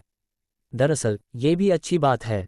अगर मैं कहता कि मैंने इसे खरीदा है तो कोई विश्वास नहीं करता। माँ ने भी बहुत सारी परेशानी बचा ली, विवेक मल्होत्रा ने मुस्कुराते हुए कहा। अनन्या शर्मा जानती थी कि विवेक मल्होत्रा इन बातों पर ध्यान नहीं देता, लेकिन उसे बहुत बुरा लग रहा था। अगर वह कुछ न कहती तो उसे बहुत असहज महसूस होता। लेकिन फिर भी मुझे उनकी ओर से तुमसे माफ़ी मांगनी होगी, अनन्या शर्मा ने कहा। विवेक मल्होत्रा ने अचानक अनन्या शर्मा को गंभीरता से देखा और कहा, अगर तुम्हें अपराधबोध हो रहा है तो इसका कोई हल नहीं है। क्या हल? अनन्या शर्मा ने उत्सुकता से विवेक मल्होत्रा को देखा। उदाहरण के लिए, मैं फर्श पर नहीं सोता, या ऐसा ही कुछ। ठीक है, वैसे भी लिविंग रूम इतना बड़ा है, वहाँ सोना आरामदायक होना चाहिए। विवेक मल्होत्रा की भौहों पर 3 काली रेखाएं उभर आईं। उन्होंने जल्दी से कहा, ऐसा समझो कि मैंने कुछ कहा ही नहीं। जब वे पहाड़ के नीचे गेट पर पहुंचे तो थोड़ी देर बाद सावित्री शर्मा आ गईं। निजी गाड़ियों को अंदर जाने की अनुमति नहीं थी, इसलिए सावित्री शर्मा को पैदल चलना पड़ा। उन्हें इस बारे में कोई आपत्ति नहीं थी, नहीं वे कोई आपत्ति जता सकती थीं। आखिरकार यह अरावली हाइट्स का नियम था और अरावली हाइट्स का मतलब था अग्रवाल परिवार। हालांकि जब सावित्री शर्मा ने अनन्या शर्मा और विवेक मल्होत्रा को देखा तो उनके चेहरे पर असंतोष झलका और उन्होंने ठंडे स्वर में कहा, रमेश शर्मा अब अलग ही हो गया है। अरावली क्रेस्ट में रहता है और मुझे लेने भी नहीं आया। दादी, पापा का ऐसा इरादा नहीं था। घर पर उनके पुराने सहपाठी आए हुए हैं, इसलिए उन्होंने हमें आपको लेने के लिए भेजा, अनन्या शर्मा ने कहा। यह नहीं कि रमेश शर्मा नहीं आए, बल्कि उनके आने से भी कोई फायदा नहीं था। सिक्योरिटी गार्ड किसी को नहीं पहचानता सिवाय विवेक मल्होत्रा के, लेकिन सावित्री शर्मा को यह नहीं पता था। उन्हें बस इतना लगा कि रमेश शर्मा अरावली क्रेस्ट में जाने के बाद घमंडी हो गया है और उन्हें अब गंभीरता से नहीं लेता। सावित्री शर्मा ने ठंडा सा हंसते हुए कहा, यह मत भूलो, इस विला को खरीदने का पैसा भी मेरे शर्मा परिवार का है। भले ही बूढ़ा मर चुका हो, उसका पैसा अभी भी मेरा पैसा है। विवेक मल्होत्रा ने भौहें सिकोड़ लीं। ये सावित्री शर्मा, क्या वह अरावली क्रेस्ट को अपना बनाने की सोच रही थी? अगर ऐसा था तो वह इसे स्वीकार नहीं कर सकता था। यह विला अनन्या शर्मा के लिए एक तोहफा था और किसी को भी इसे छीनने का अधिकार नहीं था। पहाड़ी रास्ता चलना मुश्किल था और सावित्री शर्मा जैसे व्यक्ति के लिए तो और भी थकाऊ था। कुछ ही कदमों के बाद वे हाँफने लगीं। सावित्री शर्मा ने विवेक मल्होत्रा को ठंडी नज़रों से देखा और आदेश दिया, क्या तुम अंधे हो? क्या तुम्हें नहीं दिखता कि मैं चल नहीं पा रही? क्या तुम मुझे उठाने नहीं आ रहे? विवेक मल्होत्रा सावित्री शर्मा के पास गया और झुक गया, बिना किसी शिकायत के। सावधान रहना, अगर तुमने मुझे गिरा दिया तो तुम इसका अंजाम नहीं झेल पाओगे। जल्दी चलो, क्या तुमने खाना नहीं खाया? सावित्री शर्मा की अधीरता को शब्दों में बयान नहीं किया जा सकता था। अरावली हाइट्स में आखिरकार शर्मा परिवार का कोई व्यक्ति आया था, और वह भी अरावली क्रेस्ट में। भले ही वे अभी पहाड़ के नीचे थीं, उनका दिल पहले ही क्रेस्ट पर पहुंच चुका था, इसलिए उन्हें विवेक मल्होत्रा की धीमी चाल पसंद नहीं आई और वे उसे डांटने लगीं। अनन्या शर्मा ने सावित्री शर्मा का विवेक मल्होत्रा के प्रति रवैया देखा और चाहा कि वह उनकी छड़ी से उन्हें बेहोश कर दे। वह सचमुच कहना चाहती थी कि यह विला विवेक मल्होत्रा ने खरीदा है, तो आप उसे क्यों ताने मार रही हैं? अध्याय 60। अरावली क्रेस्ट पर पहुंचने पर सावित्री शर्मा ने विवेक मल्होत्रा से उन्हें उतारने को कहा। उन्होंने सामने खड़े शानदार विला को उत्साह के साथ देखा। ये जगह नवपुर में रुतबे और स्थिति का प्रतीक थी। सावित्री शर्मा हमेशा सोचती थीं कि वे अपने जीवन काल में शर्मा परिवार को ज़्यादा से ज़्यादा पहाड़ के नीचे तक ले जा सकती हैं। उन्हें कभी नहीं लगा था कि वे वास्तव में अरावली क्रेस्ट तक पहुंचने की योग्यता रखेंगी। बूढ़े, मुझे सचमुच नहीं पता कि तुम्हें दोष दूं या धन्यवाद। अगर तुम न होते तो मैं अपने जीवन में कभी यहाँ नहीं आ पाती, लेकिन तुमने ये पैसा रमेश शर्मा को क्यों देना पड़ा? अनन्या शर्मा के सामने भी सावित्री शर्मा ने ये शब्द बिना किसी संकोच के कहे। इससे साफ पता चलता था कि रमेश शर्मा का परिवार उनके दिल में कोई हैसियत नहीं रखता था।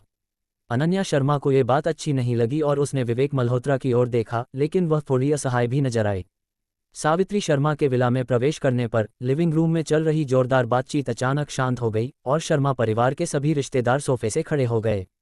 विक्रम शर्मा सबसे तेज था। वह दौड़कर सावित्री शर्मा के पास गया और चिंता जताते हुए बोला, दादी, क्या आप थक गई हैं? जल्दी बैठकर थोड़ा आराम करें। इस दृश्य को देखकर विवेक मल्होत्रा की आंखों में ठंडक छा गई। मल्होत्रा परिवार में भी ऐसा ही एक व्यक्ति था। उसकी चिकनी चुपड़ी बातों की वजह से ही विवेक मल्होत्रा, जो एक धनी परिवार में था, अनाथ की तरह व्यवहार झेलता रहा। विवेक मल्होत्रा समझ नहीं पाता था कि ये लोग, जो सिर्फ चिकनी बातें करना जानते थे और कोई असली काबिलियत नहीं रखते, इतने पसंद क्यों किए जाते थे। काबिलियत के मामले में विक्रम शर्मा अनन्या शर्मा का मुकाबला नहीं कर सकता था, लेकिन उसकी चिकनी बातों की वजह से सावित्री शर्मा उसे ज़्यादा पसंद करती थीं। वह व्यक्ति भी अपनी चिकनी बातों की वजह से मल्होत्रा परिवार का वारिस बन गया था। मल्होत्रा परिवार की सावित्री शर्मा को डर था कि उसकी स्थिति को खतरा न हो, इसलिए उन्होंने विवेक मल्होत्रा को मल्होत्रा परिवार से निकाल दिया और उसे शर्मा परिवार में घर जमाई बनने की अपमानजनक स्थिति झेलने को मजबूर किया। क्या सिर्फ मुंह से ही परिवार को संभाला जा सकता है? विवेक मल्होत्रा ये साबित करना चाहता था कि असली प्रतिभा और मेहनत ही असली काबिलियत है। वह सावित्री शर्मा को यह भी दिखाना चाहता था कि शर्मा परिवार का भविष्य अनन्या शर्मा के हाथों में है, न कि इस निकम्मे विक्रम शर्मा के हाथों में। सावित्री शर्मा लिविंग रूम की मुख्य सीट पर बैठी और उनका पहला वाक्य बहुत ही असभ्य था। उन्होंने रमेश शर्मा से कहा, बाहरी लोग अब जा सकते हैं, है ना? ये शब्द सुनकर उन सहपाठियों के चेहरे पर शर्मिंदगी छा गई। यह एक स्पष्ट निष्कासन आदेश था और इसने किसी को भी कोई इज्जत नहीं बख्शी। रमेश, चूंकि यह तुम्हारे परिवार का मामला है, हम पहले चलते हैं। हाँ, हम पहले जाते हैं, फिर कभी मिलेंगे। रमेश, तुम अपने काम में व्यस्त हो जाओ, हम फिर कभी इकट्ठे होंगे। सहपाठियों का समूह स्वेच्छा से चला गया, मुख्य रूप से क्योंकि वे शर्मा परिवार की सावित्री शर्मा को नाराज नहीं करना चाहते थे। अरुण खन्ना और रोहित खन्ना उदास चेहरों के साथ विला से निकले। विला छोड़ने के बाद अरुण खन्ना ने गुस्से में कहा, शर्मा परिवार की यह बूढ़ी औरत वाकई बहुत घमंडी है। पापा, अगर मुझे भविष्य में मौका मिला तो मैं इस बूढ़ी औरत को जरूर परेशान करूंगा। यह मत भूलो कि मैं अब निर्वाण प्रॉपर्टीज में काम करता हूं, रोहित खन्ना ने कहा। अरुण खन्ना ने आह भरी। उन्हें रोहित खन्ना की मौजूदा उपलब्धियों पर गर्व होना चाहिए था, लेकिन अब अनन्या शर्मा की तुलना में वह कोई मुकाबला नहीं था। मुझे नहीं लगा था कि शर्मा परिवार के बूढ़े ने मरने से पहले रमेश शर्मा को इतना पैसा छोड़ दिया था। उसकी किस्मत तो देखो, अरुण खन्ना ने कहा। पैसे का क्या फायदा? उनके परिवार का पैसा कितने दिन चलेगा? देर सबेर वे इसे खर्च कर देंगे। दूसरी ओर ये निकम्मा विवेक मल्होत्रा अपनी पत्नी के दम पर अरावली क्रेस्ट में रह रहा है, रोहित खन्ना ने दांत पीसते हुए कहा। वह मन ही मन बहुत असंतुष्ट था। विवेक मल्होत्रा को उसके पैरों तले रौंदा हुआ एक निकम्मा होना चाहिए था, लेकिन अब विवेक मल्होत्रा अनन्या शर्मा के दम पर अरावली क्रेस्ट में रह रहा था। भले ही रोहित खन्ना इसे स्वीकार नहीं करना चाहता था, सच ये था कि विवेक मल्होत्रा उससे बेहतर जिंदगी जी रहा था। ये किस्मत है, कुछ लोगों को मेहनत करने की जरूरत नहीं पड़ती और वे सब कुछ पा लेते हैं, लेकिन कुछ लोगों को पूरी जिंदगी मेहनत करनी पड़ती है। लेकिन बेटा, मुझे तुम्हारी काबिलियत पर भरोसा है। ये सिर्फ अरावली हाइट्स है, शायद हमें भी भविष्य में यहाँ रहने का मौका मिले, अरुण खन्ना ने सांत्वना दी। रोहित खन्ना ने सिर हिलाया। अरावली हाइट्स वाकई नवपुर में बहुत शक्तिशाली थी, लेकिन बड़े शहरों, खासकर शक्तिपुर के लिए ये कुछ भी नहीं थी। मल्होत्रा परिवार की सेवा करके अगर वह मल्होत्रा परिवार की नज़रों में आ गया तो उसका उड़ान भरना तय था। विवेक मल्होत्रा, एक निकम्मा जो अपनी पत्नी के दम पर जीता है, वह मेरी, रोहित खन्ना की तुलना कैसे कर सकता है। विला के अंदर सावित्री शर्मा बाहर से शांत दिख रही थीं, लेकिन वास्तव में उनका दिल उफान पर था। उन्हें शांत होने में काफ़ी समय लगा। रमेश, मुझे साफ साफ बताओ कि माजरा क्या है, सावित्री शर्मा ने रमेश शर्मा से पूछा। ये बात सुमन शर्मा ने गढ़ी थी। उन्हें डर था कि रमेश शर्मा कहीं कुछ गलत न बोल दे और खामियां उजागर हो जाएं। वह बोलने ही वाली थीं कि सावित्री शर्मा ने उन्हें घूर लिया। मैंने तुमसे नहीं पूछा, तुम्हें बोलने का हक है। सावित्री शर्मा के शब्दों ने सुमन शर्मा का मुंह बंद कर दिया। ये देखकर कि बात अब इस हद तक पहुंच चुकी थी, रमेश शर्मा ने हिम्मत जुटाई और कहा, माँ, पिताजी ने मुझे वाकई 100 करोड़ दिए थे। उन्हें चिंता थी कि विवेक मल्होत्रा बहुत निकम्मा है, इसलिए उन्होंने अनन्या को मुआवजा दिया। इसमें कुछ जटिल नहीं है, वह बस चाहते थे कि हम बेहतर जिंदगी जिएं।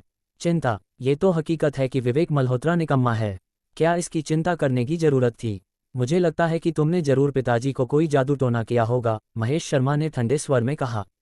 बिल्कुल नहीं, इस मामले में पिताजी ने खुद मुझसे बात की थी और इतनी बड़ी रकम के साथ अगर उन्होंने मुझे नहीं दी तो क्या मैं इसे छीन सकता था? रमेश शर्मा ने कहा। महेश शर्मा को इसका जवाब देने के लिए कोई शब्द नहीं मिले, इसलिए उन्होंने ठंडा सा हंसकर मुंह बंद कर लिया। चूंकि यह पैसा बूढ़े ने दिया था, यह विला सिर्फ तुम्हारा, रमेश शर्मा, नहीं है, सावित्री शर्मा ने कहा। यह सुनकर सुमन शर्मा नाखुश हो गईं। अगर शर्मा परिवार के सारे रिश्तेदार इसमें दखल देने लगे तो क्या यह विला शांत रहेगा? माँ, ये पैसा पिताजी ने हमें दिया था। मैंने इसे विला खरीदने में लगाया और यह भी आपके लिए इज्जत कमाने के लिए था। क्या आप अभी भी इस विला को सबके बीच बांटना चाहती हैं? यह कोई केक नहीं है जिसे सबके लिए काट दिया जाए, सुमन शर्मा ने कहा। तुम्हें यहाँ बोलने का हक है, सावित्री शर्मा ने डांटा। सुमन शर्मा की बदमाशी वाली ऊर्जा बाहर निकलने को थी, लेकिन उनके पास सावित्री शर्मा के सामने बदमाशी करने की हिम्मत नहीं थी, इसलिए उन्हें इसे सहना पड़ा। दादी, आप अरावली हाइट्स के नियम जानती हैं, है ना? अगर आप चाहती हैं कि शर्मा परिवार के सभी लोग यहाँ रहें तो हमें कोई आपत्ति नहीं है, लेकिन आपको अग्रवाल परिवार से पूछना होगा कि क्या वे सहमत हैं, विवेक मल्होत्रा ने कहा। विला क्षेत्र में रहने वालों की संख्या तय नहीं की जाती थी, लेकिन अगर शर्मा परिवार के इतने सारे लोग विला में चले आए तो इससे प्रॉपर्टी मैनेजमेंट डिपार्टमेंट को बहुत परेशानी होगी। भले ही यह नियमों के खिलाफ न हो, लेकिन अग्रवाल परिवार को नाखुश करने की जरूरत नहीं थी। सावित्री शर्मा ने विवेक मल्होत्रा को उदास चेहरे और तिरस्कार के साथ देखा। सुमन शर्मा को भी बोलने का हक नहीं था, तो यह निकम्मा घर जमाई उसे क्या सलाह देने लगा। विवेक मल्होत्रा, तुम्हारी हिम्मत तो दिन ब दिन बढ़ती जा रही है। क्या तुम मुझे सिखाने की कोशिश कर रहे हो? सावित्री शर्मा ने कहा। विवेक मल्होत्रा ने हल्के से मुस्कुराया और कहा, मैं ऐसा करने की हिम्मत नहीं करूंगा। मैं बस नहीं चाहता कि अग्रवाल परिवार आपके लिए मुश्किल खड़ी करे। दादी, अगर अग्रवाल परिवार आपसे बात करने के लिए बुलाए तो ये शर्मा परिवार के लिए अच्छी खबर नहीं होगी। इसके अलावा अरावली हाइट्स में इतने सारे नियम हैं, अगर कोई गलती से इन्हें तोड़ दे तो इसके परिणाम और भी गंभीर होंगे। दादी, क्या आप ये सुनिश्चित कर सकती हैं कि हर कोई नियमों का पालन करेगा? विवेक मल्होत्रा ने आगे कहा। विवेक मल्होत्रा, विक्रम शर्मा ने मेज पर जोर से थप्पड़ मारा और गुस्से में कहा, क्या तुम अपना मुंह बंद कर सकते हो? तुम एक बाहरी व्यक्ति को यहाँ बोलने का हक है। क्या तुम अपनी शर्मा परिवार में स्थिति नहीं देखते? तुम यहाँ उंगलियां क्यों उठा रहे हो? क्या तुम सचमुच सोचते हो कि अपनी पत्नी के दम पर अरावली क्रेस्ट में रहने से तुम सीधे खड़े हो सकते हो? विवेक मल्होत्रा, तुम हमेशा हमारे शर्मा परिवार का घर जमाई ही रहोगे। अपने आप को इतना ऊंचा मत समझो, हमारी नज़रों में तुम्हारी कोई जगह नहीं है। विवेक मल्होत्रा ने उन गुस्साए शर्मा परिवार के रिश्तेदारों की ओर नहीं देखा, बल्कि चुपचाप सावित्री शर्मा को देखा। उसे यकीन था कि सावित्री शर्मा को अच्छी तरह पता था कि क्या करना है। मैंने यह नहीं कहा कि सभी को यहाँ रहना चाहिए, लेकिन क्या मुझे, इस बूढ़ी औरत को, यहाँ हिस्सा नहीं मिलना चाहिए? सावित्री शर्मा ने अपनी छड़ी के साथ खड़े होकर कहा, बूढ़े ने तुम्हें पैसा दिया, लेकिन वह पैसा भी मेरे शर्मा परिवार के नाम पर है। क्या कोई इसे नकार सकता है? सुमन शर्मा ने दांत पीसे। अगर सावित्री शर्मा यहाँ रहने आ गईं, तो क्या उसे भविष्य में सावित्री शर्मा की सेवा करनी पड़ेगी और हर दिन उनकी सूरत देखनी पड़ेगी? वह ऐसी जिंदगी नहीं सह सकती थी। उसने रमेश शर्मा को कोहनी मारी, इशारा करते हुए कि वह कुछ बोले, वरना सावित्री शर्मा वाकई यहाँ चली आएंगी। लेकिन रमेश शर्मा में ऐसी हिम्मत कहाँ थी? अगर सावित्री शर्मा वाकई यहाँ रहना चाहती थी, तो वह केवल सहमति दे सकता था। दादी, आपके पास यहाँ रहने की क्या योग्यता है? इस समय विवेक मल्होत्रा के शब्द चौंकाने वाले थे।